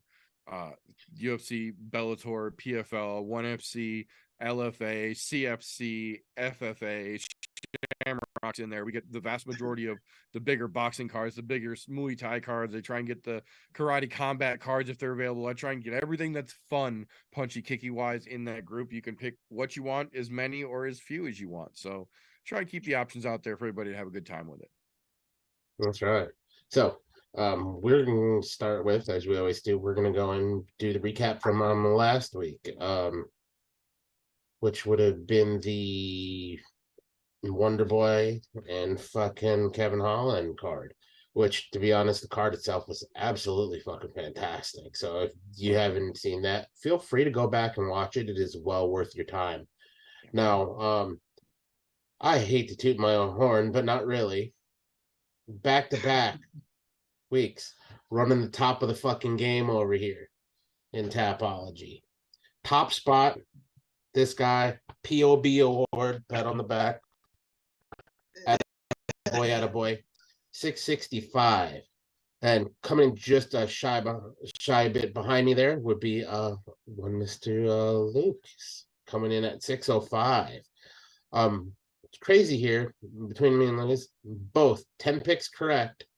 Where I got him, I got 4 decisions right, 1 perfect, 1 semi-perfect. He had 1 decision, 1 perfect, and 2 semi-perfect. So those couple of decisions that I picked correctly, that's what pushed me over the top of him. Had I not gotten those correct, we could have ended up tied or him ending up beating me there. So little luck goes a long way there sometimes. Because you know what, I will say it. I'll say it first. Yes, I'm gonna toot my own horn here, but picking these fights, you're not always going to get them right because there is that whole puncher's chance thing that happens. And then to get the actual perfect picks, those are fucking like, those are little weird once in a million type things that pop off there. Perfect's are few and far between for damn sure. Yeah. So when you do get them, enjoy the fuck out of them, especially if you get the right round and the right fucking way, whether it's KO or fucking submission. My two main events is Cheeto and Islam. I know the Islam was a little easier, the second round submission, but I mean Cheeto Vera, the 4th round TKO finish, man, that was crazy. Yeah, those ones are great to fucking hold on to because they're great things. And knowing how few and far between they are when they do happen. Now, don't get me wrong, there are some random motherfuckers, like if you go and watch the whole of the, usually it's between 4,000 and 5,000 people that fucking actually pick the fights on Tapology. You'll notice there's some guys that have fucking immensely high fucking scores. And that's because, you know what? That's like winning the goddamn lottery, picking the right fucking rounds and how everything happens to get those types of scores. Which I'm not mad at them. I just wish I could win the lottery one time just so I can say I want to be the #1 guy on Tapology once. Once that happens, I'm going to tell you what, I'm done doing this segment and I'm quitting doing picking because at that point I'm retiring on top saying, fuck it, I'm out. So good chance you're gonna see me doing this segment for fucking ever. At least until I die. With that being said, that brings on to our 3rd spot as we're going down the list here. And it comes in at the 5:15 mark. One Christian over there, middle of the road, 8 picks correct, 2 decisions, 1 perfect, 1 semi-perfect. Not a bad fucking showing. Your brother not far behind you. Sitting at 460, 7 correct, 2 decisions, 0 perfects, but 4 fucking semi-perfects out of the fucking 7 fights. That's pretty goddamn impressive. Had he got those rounds correct, he probably would have surpassed me because he was sitting at 460. That would have been an extra 75 points 4 fucking times. Well, 85 points 4 times because it's fucking 100 points for perfects. So it would have been fucking massive. But yeah, it would have been fucking great for him. Then as we go down a little farther down there, Don sitting at a lowly 340, 50%, less than 50%, fucking 14 picks, 5 correct. 1 decision, 1 perfect, 1 semi-perfect. And unfortunately, the trip over the dick award goes to the meter himself. Been having a rough couple weeks there, dude. I think it's time you get on some of that secret juice or something. Take some of those what do they call those? Those eat some of that horse meat or Mexican supplements or whatever they're calling them nowadays. Mexican supplements. I'm gonna let you finish. I would just like it to be known that I didn't trip over my dick. I stood on that motherfucker confidently from the very beginning of the goddamn card. I missed the first 3 fights in a row and then pepper sprayed the rest of my fucking wins throughout that card like buckshot in the fucking wind. I stood confidently on my dick the entire card. You didn't stop stepping on it from last fucking week. And now at this point, I thought you were taking a sawzall to the motherfucker just off with the son of a bitch because the 2 weeks in a row of seeing you at the bottom is a little worrisome.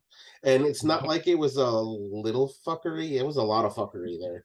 The problem is I keep However, forgetting to put my picks in, so I make them at the last minute, and then I'm making them with my heart and not my brain. And I'm like, oh yeah, that looks good. That looks good. That looks good. And I'm not taking the time to be like, oh yeah, no, that's not how that's actually going to work out. We'll put and it then this making way. proper picks. Look, the only reason Don beat your score is because he had the one perfect in there, Perfect, yeah. and because you had 2 decisions, 1 semi. Had Yep. he had another fucking decision and not a fucking perfect, you guys would have tied, and then it would have been you guys playing double dutch with each other's dicks. Oh yeah. My grandma, Just saying. Exactly. So look, so for those of you that are listening or watching, wild fuckery does happen in this. Look, as much as we know about the fight game, shit does not always go the way you think it will. And you can tell in the difference on where we rank on things that we all have similar thoughts on fights, but we think there's going to be different outcomes. So depending on your thought process and what feels right at the time, you might end up in first, you might end up in last. Hey, you could be right in the middle of the pack too. Middle of the pack's not a bad thing because you're not tripping over your dick, and nor do you have the weight of the world on your shoulders trying to fucking not trip over your dick after winning an event. And now I have a feeling this week I'm gonna screw the pooch bad because there's no way that I win fucking 3 weeks in a row. And if that fucking happens, I might retire then too. Well, and that's the ironic thing is that once again, I called that fucking one card 7 for 8 fucking matches, and then I went back to the fucking UFC card and went like fucking 5 for 14. You know, and that might be part of the reason why I stopped doing other card picks, because I noticed like if I would have a Bellator, I would pick Bellator and fucking UFC in the same weekend. One of the two would be great, and the other was fucking miserable. Yeah. And I couldn't get both of them fucking great Yeah, in the same I'm weekend. So I was definitely like, you on know that what? boat for sure. Fuck it. I'm going all in, all or nothing. UFC cards. Either I do really well or I'm gonna have a fucking shit week. Then no in betweens for me. But yeah, so that wraps up our wrap up of last week's picks there. Again, if you're not in the group, what the fuck are you doing? Do us a favor, hop in, have some fun with it. I will call you out if you join the group and we know who you are and you don't make your picks. Now, if you join the group, don't tell us. I'm not going to call your name out as we're going through the list. So you might want to let us know who you are so that way I know who I'm supposed to be watching for. But by all means, please join the group. It's a good fucking time. Carry on. I'll be back in just a moment. There's a little fucking shit talking and fuckery that goes on afoot here between us all. So get in here and talk shit with us. See if you're better than we are at how we have these play out. That brings us into this week. We're gonna do some rundown of this week's card, which would be the UFC 282 BlachowiczVsAnkalaev. Across the board, and I think we're gonna see this a lot more, especially with this fucking James Krause shit going on. The odds are pretty fucking even, and I've noticed that lately. Once that Krause shit started coming out and people started realizing that there was some fuckery afoot, they've been very cautious about having lopsided odds. And I don't know if that is partially due to the UFC making decent matchups as far as the odds makers are concerned, or if the odds makers are just not wanting to lose buttloads of money like they've fucking done here recently because of the fuckery that was afoot. But so from bottom to top here, what's crazy, the early prelims, the first 3 fights on that card, they don't even have fucking odds for. So your guess is as good as mine on those, but that's because most of those guys are fairly inexperienced. And also, I think like I said, the odds makers are a little nervous about it. The first one on the early prelims that does have a fucking odds on it is Billy Quarantillo and fucking Alexander Hernandez, which, to be honest, they got Billy as a minus 165 favorite and a plus 140 underdog in Alexander Hernandez. much as I hate to say it, I think these odds are way the fuck off. Billy should have a much greater chance against Alexander because Alexander has fallen off since the day that he got his ass whipped by an old cowboy. So I'm just saying that one's one to look out for. But right now they've got it at a coin flip. Excuse me. Now, coming into the prelim card. So not the early prelims, but the prelims. Got another coin flip right out the gate. In Chris Curtis and Joaquin Buckley. Got 15 ranked middleweight Chris Curtis at a plus 140 underdog. Giving Joaquin Buckley some a little bit of fucking oomph behind him here in a minus 165 favorite. And I don't think any of us really realized when Joaquin Buckley got into the fucking UFC, he was not training at a gym. He didn't have a fucking coach. It was just himself. So the people that were coming out the corner during those fights, UFC PI guys. Fucking good on him for finding somebody, but now he's in gym and he's starting to get progressively better. So Chris Curtis has got a good matchup ahead of him here. Do I think the odds are right on this? Not necessarily, but we'll see. But like I said, it's a coin flip, so it ought to be a decent one. And coming into our next middleweight bout here, we got Edmund Shabazian and Dolce Lungiambula. One of the wider spreads on the card as far as odds are concerned. We've got Edmund at a minus 295, almost a minus 300 favorite over Lungiambula at a plus 245, which I get that. Lungiambula has been kind of shoddy. As much as I want to see the fucking guys from the Congo do well, he's been fucking screwing the pooch lately. Edmund Shabazian is no fucking world breaker by any means. There's a reason why he's fucking unranked.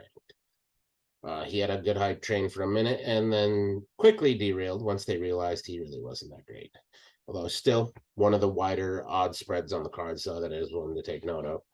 And that brings us to a heavyweight bout in Jairzinho Rozenstruik and Chris Daukaus. This is going to be I'm excited about this fight. This is one of the few fights on the card as far as like big boys are concerned that I'm excited for. It could turn into a walrus slap fight, but I'm guessing the first 5 minutes, we're going to have a hell of a bout there. Both of those guys can put somebody out very quickly as well. But they've got it as a coin flip, which makes sense because they're both fucking one-hitter quitter type guys. Rozenstruik at a minus 170 and Daukaus at a plus 145. Hopefully Daukaus doesn't do like his brother and really fucking shit the bed like his brother did last week. And then two nobodies fucking to nobody, they have not put out odds for Raul Rosas and Jay Perrin. Nobody cares. That's why. Because fuck that kid. Can they legally put odds on a fighter that young? Yeah, I think it's the thing with all the Contender Series guys, they're not willing to take a jump on any of it. They I wouldn't, and I hope Jay Perrin absolutely destroys that motherfucker. To be quite honest, there's something about that kid I do not like, and Me too. I can't put my finger on it. I appreciate that he's fucking youngest kid to ever get a contract. Fucking great, good on you, dude. But at the same time, do I think it was deserving? No. Maybe a fucking one of those fucking developmental contracts would have been good. Sure. Yeah, Go run a couple on some fucking random local circuits, do well, get better. We'll bring you back into the Contender Series, put you up against a bigger name. But now right in because Dana White was feeling his fucking friskies. And that brings us into the main card, which also, by the way, fuck you, UFC, for making Rosas and Perrin the fucking premier prelim fight. Who the fuck came up with that idea? They should be lined up against the wall and fucking shot. You should have Rozenstruik and Daukaus right there. That's all I'm saying. Then that brings into the beginning of the main card, which ought to be a pretty exciting first fucking fight with Bryce Mitchell and Ilya Topuria.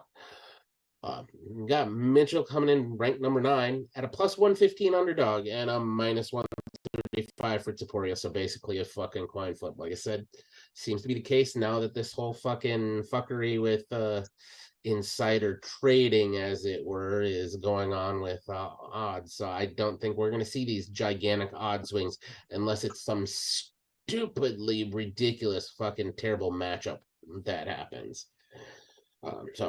This one, coin flip, it's a pick 'em. You could see a good submission out of fucking Bryce Mitchell. Don't get me wrong, Taporia's got a decent ground game. It's not the same as Mitchell's, but Taporia's got better hands than Mitchell does. So every fight starts on the feet. We'll see where it ends up. Definitely one that if you're looking to bet on an underdog, Bryce Mitchell's not a bad underdog in that situation. You don't have to agree with his politics, but the kid's a good fighter. Or his idea that the earth is flat. Dumb fuck. I'm sorry, that slipped out. But that brings us into the next fight, one I am very fucking excited to see. We finally get Darren Till back in the fucking octagon, and they are not gonna let him in easy again. Dricus du Plessis out of South Africa, the dude who swings for the fences the entire 15 minutes, no matter how fucking tired he is. If any of you guys have not watched his last couple fights, go in there and watch him. The dude literally swings with everything he has every goddamn time. And you can tell he's fucking gassed, but he keeps swinging like that. And he's not letting off the gas. Like, he presses the accelerator harder. But for du Plessis here, that's a tall order taking on Darren Till. Darren Till's a very seasoned veteran. I mean, yeah, 15 months off, or what is he, 13 or 15 months off, somewhere in that neighborhood? Off, yeah.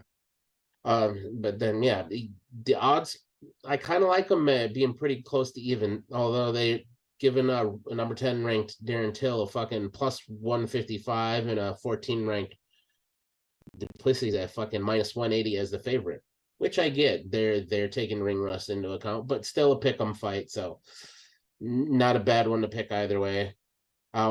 Here is our largest gap on the entire fucking card as far as the odds are concerned. Ponzinibbio and Alex Morono. Would you guess who they have as the fucking favorite right now? I did not see Vegas setting it that way. They have Morono taking it on short notice at a minus 380 favorite over a plus 310 Ponzinibbio. I mean, it's a little high, but I still like the giving Morono the edge just because I don't like Ponzinibbio.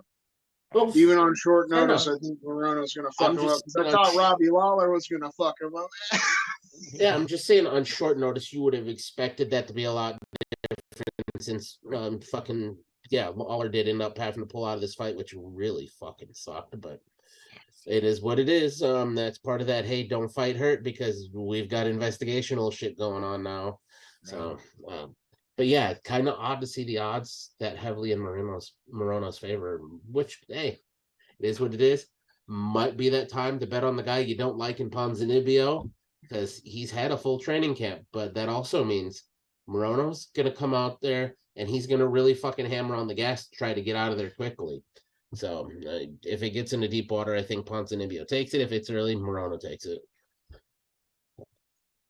That brings us into what was formerly the People's Co-Main Event, which is now the co-main event, in Paddy Pimblett and Jared Gordon. Another fairly wide odds, but not quite the widest on the card. Not even as wide as what's on the main event here. But they've got Paddy Pimblett coming in as a minus 245 favorite over a plus 205 Jared Gordon as an underdog, which, to be honest, that's still pretty much a fucking coin flip. Every one of these is still pretty goddamn close. We're not seeing a minus 4 or 500, plus 4 or 500 on either side. So, I mean, the closest we get with that is that Ponzinibbio fight and Alex Morono to getting wide odds. Either way, to be honest, that is a pick on at best, because as much as I hate to say it, yes, Paddy Pimblett's going to be a cash cow for the UFC, but he's not a world breaker, and neither is Jared fucking Gordon. As much airtime as that fucker has gotten, and I'm talking specifically about Jared Gordon here, the amount of airtime that they gave him this week is fucking ridiculous. That dude is not ready for the big lights. As much as I hate to say it, Patty is ready for the big lights, but that's because he's put himself into that situation of making sure he was under the lights. But either way, it's pretty much a pick 'em fight. I don't honestly care who wins that fight. But then that brings us into the main event in Jan Blachowicz and Magomed Ankalaev for the vacated light heavyweight title. So neither one of them coming in as champion. What's crazy about this is they were already scheduled as the co-main event on here, but ended up taking the main event as they offered Ankalaev to fight for the title, or to fight for the vacated title first, but that fell through because they didn't want to change the date and they needed a fucking main event for the.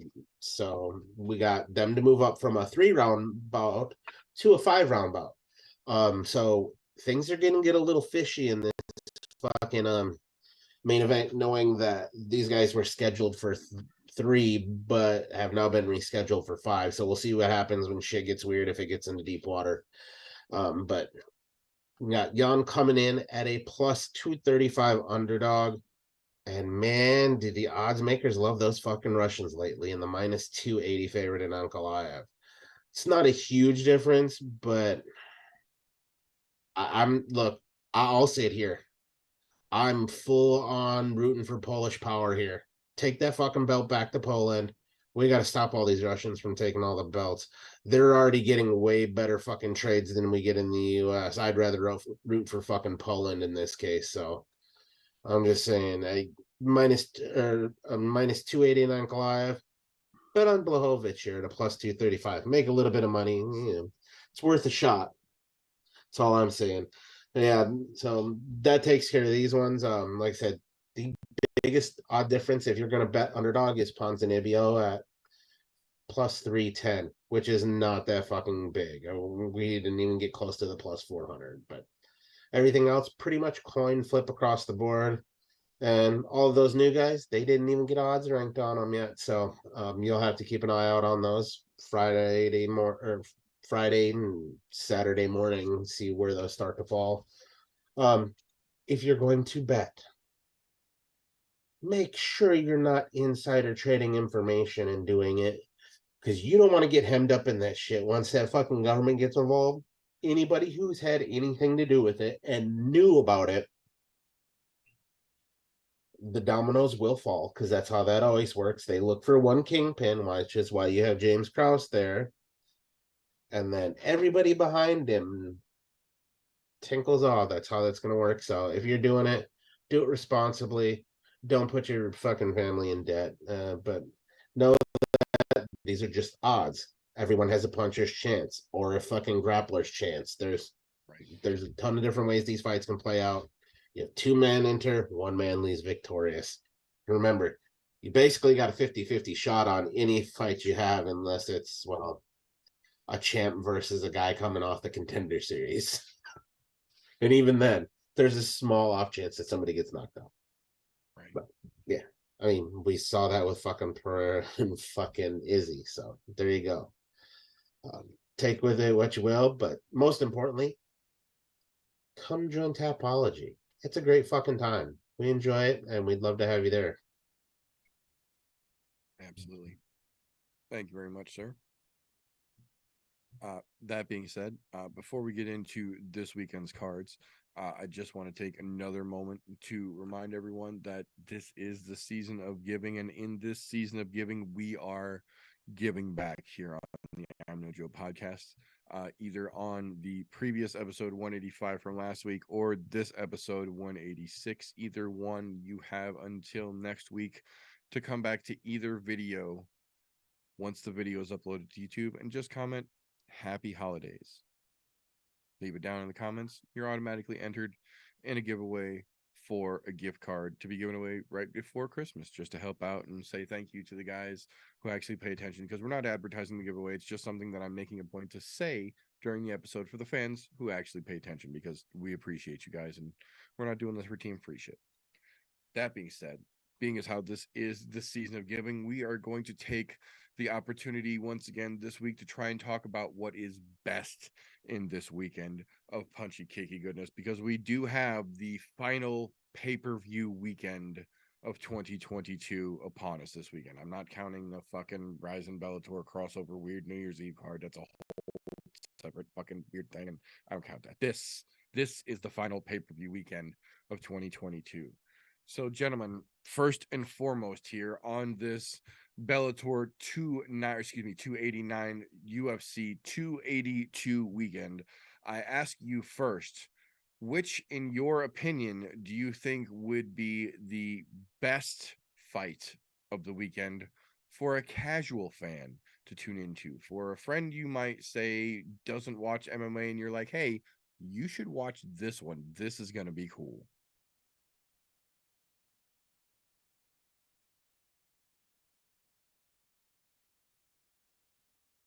Oh, he's got his head down. He's looking. All right. For one that I think people should tune into, that I think will be worth a damn. It's not the main event. It's not the co-main event. To be honest, I would like them to tune into the until Dricus Duplessis fight. We already know Duplessis is going to go hard in the paint, and Darren Till is a fun puzzle to watch people try to figure out. There's a reason why he got a title shot so fucking early in his career, although he did trip over his dick in that instance. But I'm telling you, that is definitely a fight worth watching. There's a reason why the odds makers basically have it as a coin flip right now. Go in there, take a look at fucking Darren Till coming out. And look, speaking of Darren Till, did anybody see that side-by-side photo that they did of him coming in at 24 versus where he is now at 30? Dude, he's fucking beefed up. Drastic Like, difference. Yeah. huge change. That whole baby face that he had, fucking gone. He's got full on man, I'm gonna kill you face. Except for those fucking baby blue eyes of his. Every time I see those, I'm like, he's got bitch eyes. And then I go, oh no, he'll still fucking kill you. But yeah, that's definitely going to be an exciting fight to watch. Because Duplessis is going to come and try to fucking take his head off with a baseball bat fucking arms, swinging for the fucking big green monster.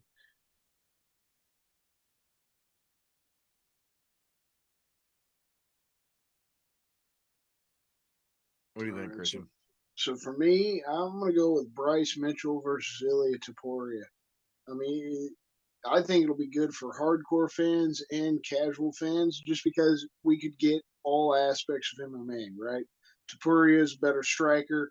Bryce is one of the better grapplers and wrestlers in the featherweight division. They're both undefeated. So even for a casual fan, that little aspect, just brighten up their eyes a little bit. Like, oh, these guys have never lost. Like, I just think this is going to be one of the most exciting fights. I like Bryce as a fighter. Like we said earlier, don't necessarily care for his views as a human being, but he's entitled to those, so it's whatever, even if they're stupid. Um, but he is what I would consider a smart fighter, and I feel like this is going to be a hell of a fucking fight. Like Ilya fucking starts getting good with the striking. I want to see how he is with his takedown defense, because if Bryce gets him down, he's just going to be able to hold him down, similar to someone like Islam Makhachev. This could be that all-around good MMA fucking match. I'm excited to see which one of them takes the first loss.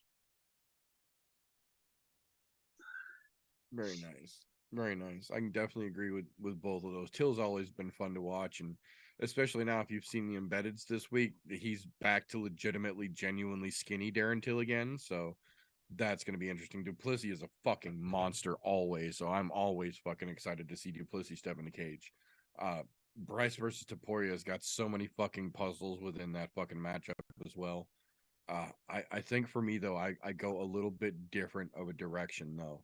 I think the one that I would point out the most for somebody who generally doesn't watch or for like a full-on casual to pay attention to is going to be the Bellator main event. Rafael Stotts versus Danny Sabatello. First and foremost, it's bantamweight, and both of those dudes, specifically being bantamweight, have Energizer Bunny gas tanks. So it's going to be non-stop fucking action. Second of all, it's both a Grand Prix and a title fight. So there's serious implications on the line. But for 3, Danny Sabatello is what happens if nuclear waste spills on the Jersey Shore. Like the Dunkin' Donuts GTL crew getting into MMA gloves and then just kind of molding their way into the fight lifestyle is what Danny Sabatello embodies. He is that fucking guy. But Rafion Stotts is, in my opinion, one of the most underrated dudes in the bantamweight division of the world. Not any organization, just overall. He's so Mighty Mouse-esque in the way that people overlook him for no fucking reason here. And I think this is going to be one of those perfect examples of a guy in Sabatello who just seems like some fucking loudmouth right off the street. And then Rafion Stotts, who's the polar opposite, who looks like a lifelong dedicated fighter, clashing at fucking full speed like a double-sided fucking train wreck this weekend into awesome combat. And I think that would be fucking great for people to pay attention to. Sabatello reminds me of the people I would have to pick up off the barroom floor because they drank too much and passed out, thinking they were going to get lucky with every girl in the bar when they clearly were not. Right. Piece of absolute human waste and excrement. Hey, that's my cousin you're talking about. I don't give a fuck if it's your family or not. That's how I feel about the dude. That's how I feel about it. Like literally, so many fucking similarities to family members and shit. I love Danny Sabatello and his shit talking ass. It'll be a fantastic sight to see. Just boring ass fight, right? If Sabatello wins, but a fantastic spectacle after the fact. Him holding up the fucking belt and all the goddamn shit talking and all the motherfuckers and the fuck you and the sons of bitches. Oh, it's gonna be a fun time, man. Yeah, Sabatello is definitely going to make things interesting for Dan. Sure, it's not a one-sided match by any stretch of the imagination. Sabatello's got a damn good chance of making this real fucking interesting. But yeah, I definitely think Rafion's the better fighter. His only loss is to fucking Merab Dvalishvili. Like, yeah, come on, man. and it was an early loss he has at got that, so. the more experience, but Danny Sabatello, that's just that. It's like a lot of dudes. The gimmick and the shtick, the spectacle you're going to see if he gets the win. It's going to be fantastic. Right. Yeah, they're about to have to use the most bleeps and censorship fucking Showtime has had to use in decades if Sabatello wins this for sure. So we'll turn that back around then and flip that to the other side.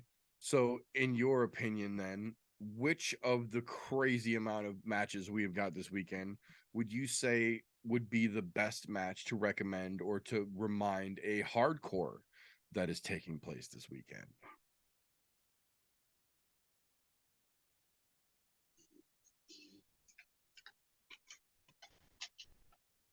I'm going to go with, because I'm pretty sure people forgetting about it, Liz Carmouche and Juliana Velasquez. I'm just saying, any chance that you get to watch Liz Carmouche, fucking take it. That is one of the ones where I think the UFC really tripped over their dick on, because she's a phenomenal fucking flyweight, and you know, there's a reason why she's the fucking champ over in Bellator right now. Just saying, UFC could have done a lot more favors to her, but you know, here we are. Definitely worth a watch, and it's a title fight, so don't forget it's on. And yeah, it's gonna compete. The hard part, well, no, it's not competing with anything because it's fucking tomorrow. Yeah, it's tomorrow night. It stands all on its own tomorrow night. Yeah, so you ain't Technically, even it's got against LFA, but I think even then I think they offset each other. I don't think they're directly head to head. so you don't have to worry about that.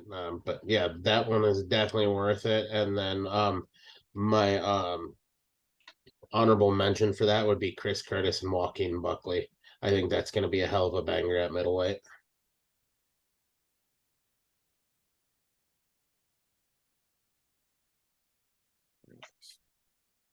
What do you think, Christian?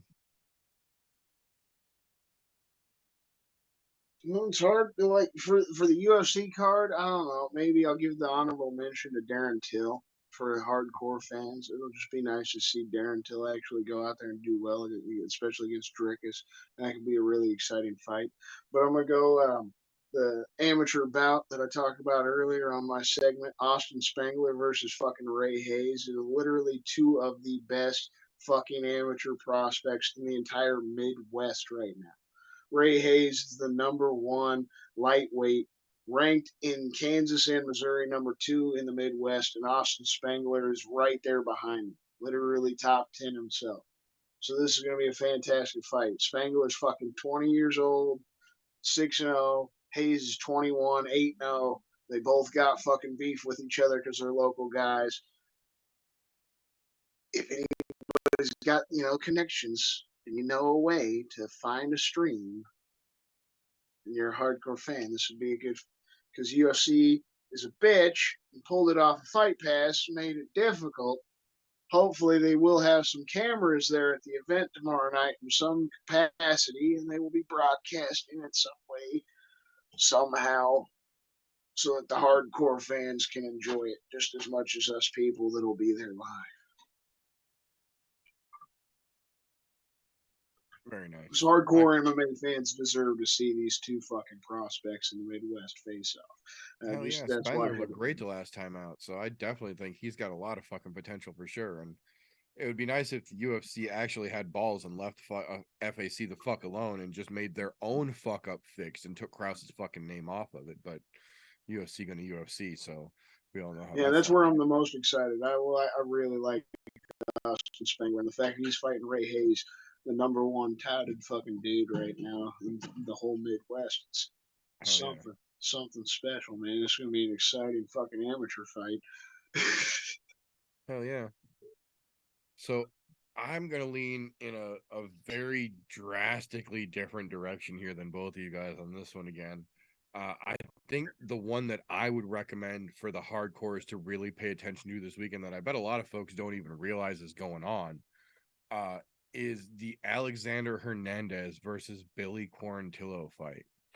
And the main reason that this fight interests me so much more than I thought it previously would is because it isn't being advertised, the fact that this is Alexander Hernandez's first fight at 145 pounds. He has left the lightweight division. Billy Q is coming off of a fucking very bad looking loss to Shane Burgos before Shane Burgos walked out the door and headed over to fucking PFL. So the last thing that people remember from Billy Q is eating a bag full of dicks to Burgos out there. And now we've got Hernandez stepping in across from him, who's left an entire division. He's eating so many dicks up there, and he's trying to take his foray down into featherweight, which is already dangerous enough territory to begin with. But now he's stepping in for his first time against a guy who's hungry for a fucking win for sure. It could be a very, very interesting matchup. I think that weight cut is going to be interesting to see on Hernandez when the scales get brought out tomorrow as well.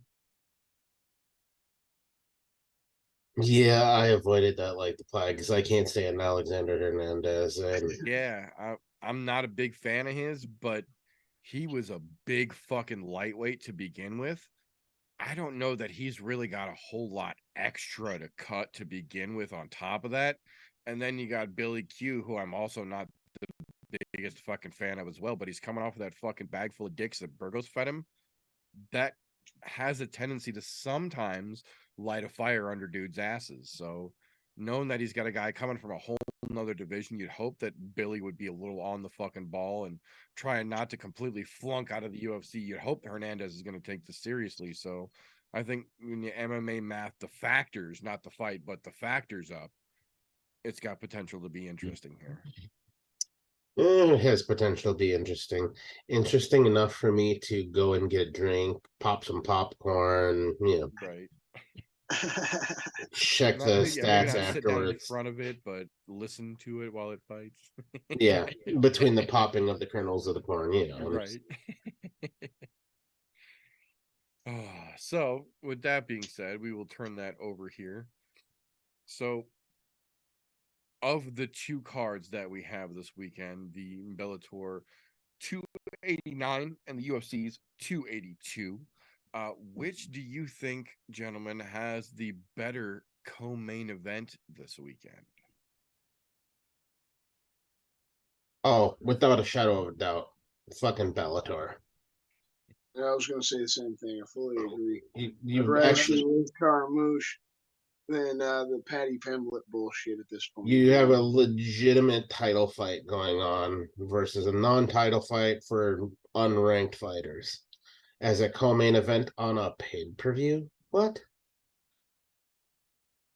But that's without a doubt. That's the Bellator card. Man, anybody who says otherwise is a fucking retard.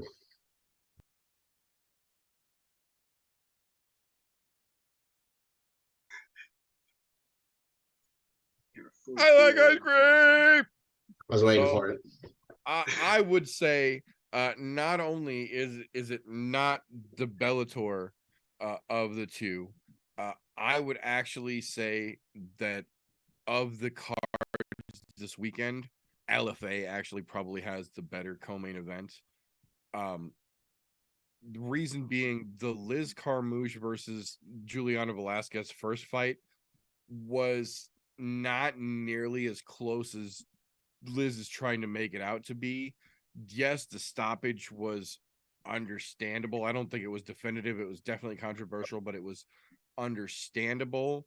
And then over on the UFC side of things, Jared Gordon is and always has been a fucking soup can. So there's very, very little room for error in the UFC teeing Patty Pimblett up to look like a fucking stud and go out there and just put on a clinic against the dude that the UFC has spent the last 4 days pretending is something so that they can make it look like this isn't a total waste of a co-main event. But then you got LFA on the other side of things, who's genuinely got the same co-main event that they've had, who's a legitimate fucking matchup here. So of the weekend's co-main events, I would tip my hat and go LFA over Bellator. That being said, I will watch the Bellator co-main event tomorrow night for damn sure. I'm curious to see how that shakes loose, but I can't say that I'm excited for it. And I like Liz Carmouche. I like Juliana Velasquez, but I can't say that I'm excited for that match. And I'm definitely not fucking excited to see Patty's stupid ass against Jared's worthless ass Saturday night. So I have no choice basically but to tip my cap in favor of LFA.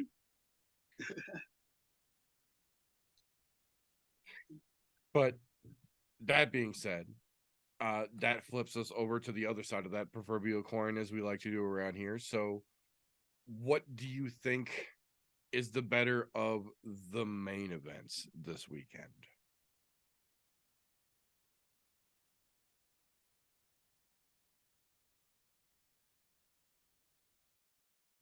Go ahead, Christian. Take it. I see you chomping at the bit. I already know where you're going.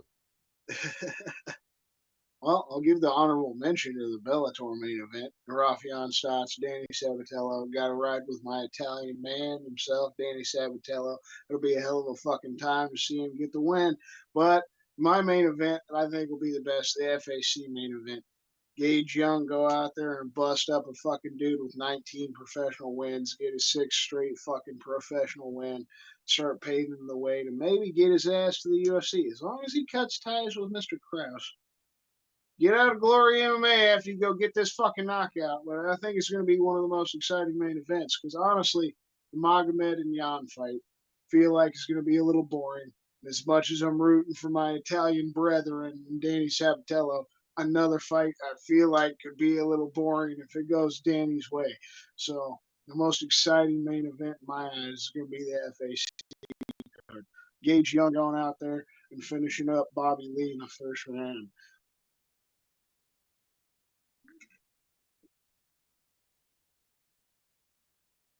As much as I hate to say it, it is definitely not Bellator. Actually, no, I don't hate to say that.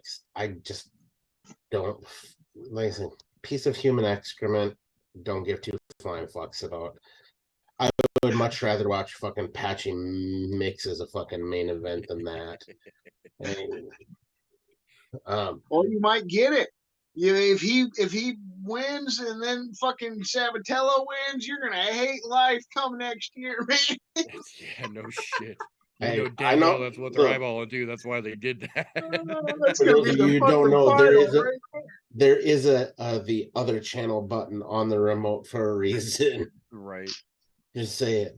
No, to be honest, I am looking forward to the BlachowiczVsAnkalaev fight. I was looking forward to that fight before it was announced as a title fight. So, being as it is a title fight for a vacated title, that's pretty goddamn interesting to me. Because anytime you have a vacated title, it's got that little edge of you got two guys that don't have it, but they're reaching for the same shit. Now, barring no fuckery goes afoot on the scales tomorrow, that should be a great main event. If that falls through and one of those two fucking misses weight bad, oh, that pay-per-view is gonna get scrapped quick, fast, and in a fucking hurry. You bet your ass. Bad news bears. Because nobody's gonna pay to see two unranked fighters as the headliner. That's all I'm saying. No, I absolutely agree. As interested as I am, and as I'm going to watch tomorrow night to see Sabatello versus Stotts play out and see where the belt goes and see how that Grand Prix finishes out. I love those white glove matches that Bellator does. They look fucking classier in my opinion. I dig it.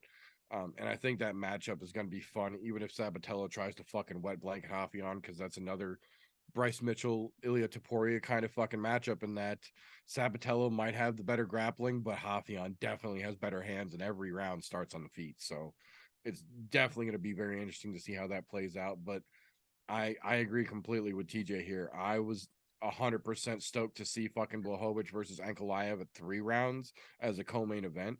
Now that we know that it's going 5 rounds and it's for the fucking belt, I am that much more excited about it.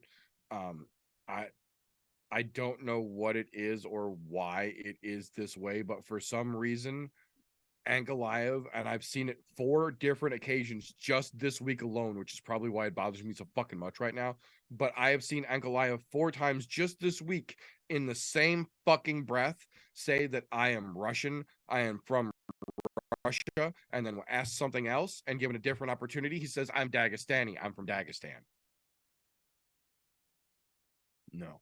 You don't know where he's get to from. tap dance. You don't get to go back and forth. You pick one and you stick with it, motherfucker. Either you're Sergey Pavlovich and you're fucking Russian, or you're Khabib Nurmagomedov, whatever, fucking Khabib, and you're fucking Dagestani. But you don't get to tap dance back and forth when it's convenient for you to answer a question and play fucking favorites geopolitically. No. That's not how that fucking works. So aside from all of that, I would absolutely love to see Jan get that fucking belt back and then run that back again against fucking Glover and see the rematch that we are destined to see while Yuri is in the process of healing up at least. So Oh yeah, because guarantee we see at least 2 title fights, this one included in that before Yuri comes back. Time. Yeah, I completely agree with you, and I think it unless something drastic happens, where be it on a scale or injury wise in the cage, I have a very strong feeling it's going to be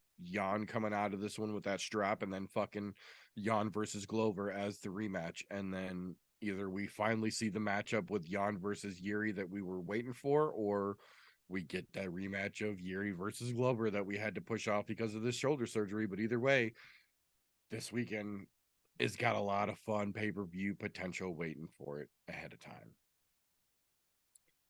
That being said, that is what we have got for this particular episode. So once again, whether you are here catching this live in the chat or lurking, whichever the case may be, live Thursday nights, youtube.com/ImNoJoe 9:30-ish Central Time, or you're catching this the week later, anchor.fm/ImNoJoe through your podcast consumption platform of choice in the all audio version. Either way, we appreciate you just the same. If you appreciate what we get up to around here, please make sure you are subscribed and notifications are turned on whatever platform you're picking this up on, and maybe give us a thumbs up, share an episode with a friend. If you really like what we get up to around here, the best way to help out, patreon.com/ImNoJoe. For as little as $1 a month, you get your name and the end of every single broadcast on this channel as a thank you, and you get access to behind the scenes, unaired, and literally unairable content, things that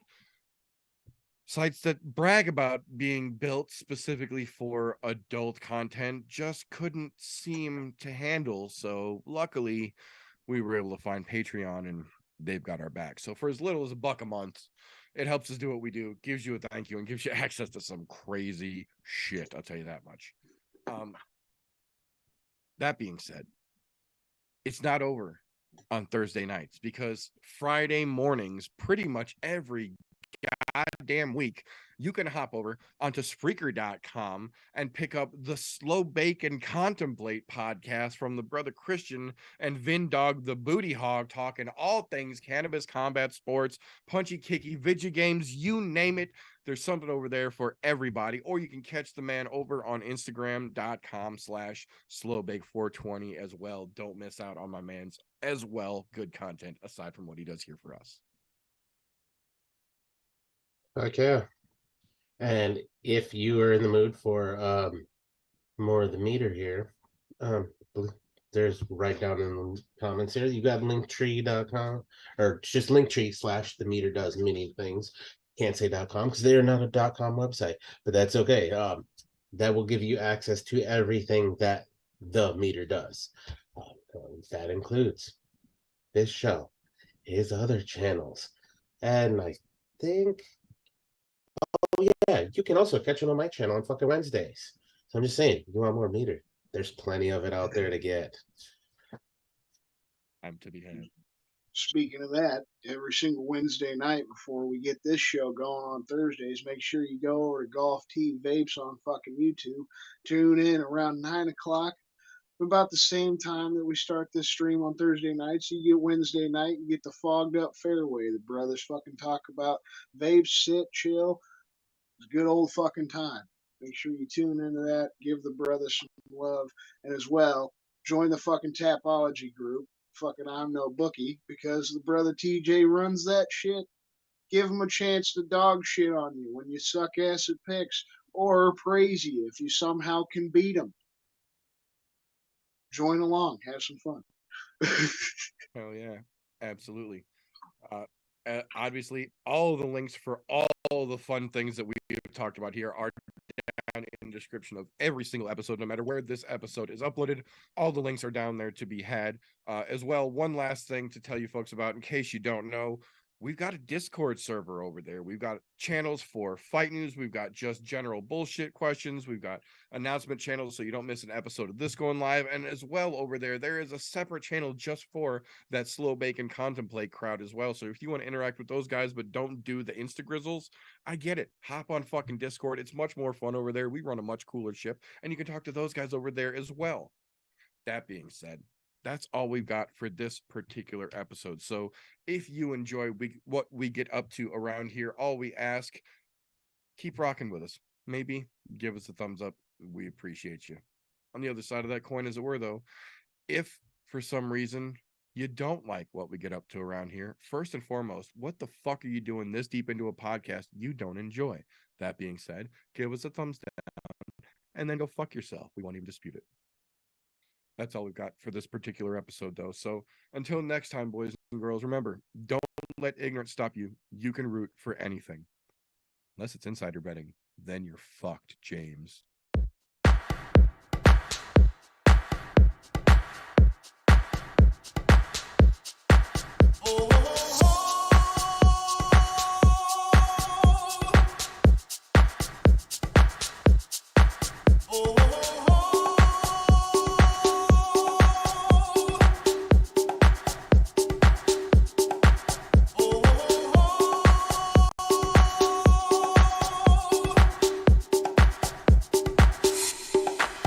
Everybody was kung fu fighting. Those kids were fast as lightning.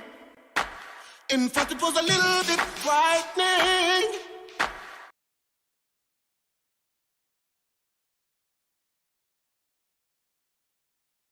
How do I say goodbye to what we had? The good times.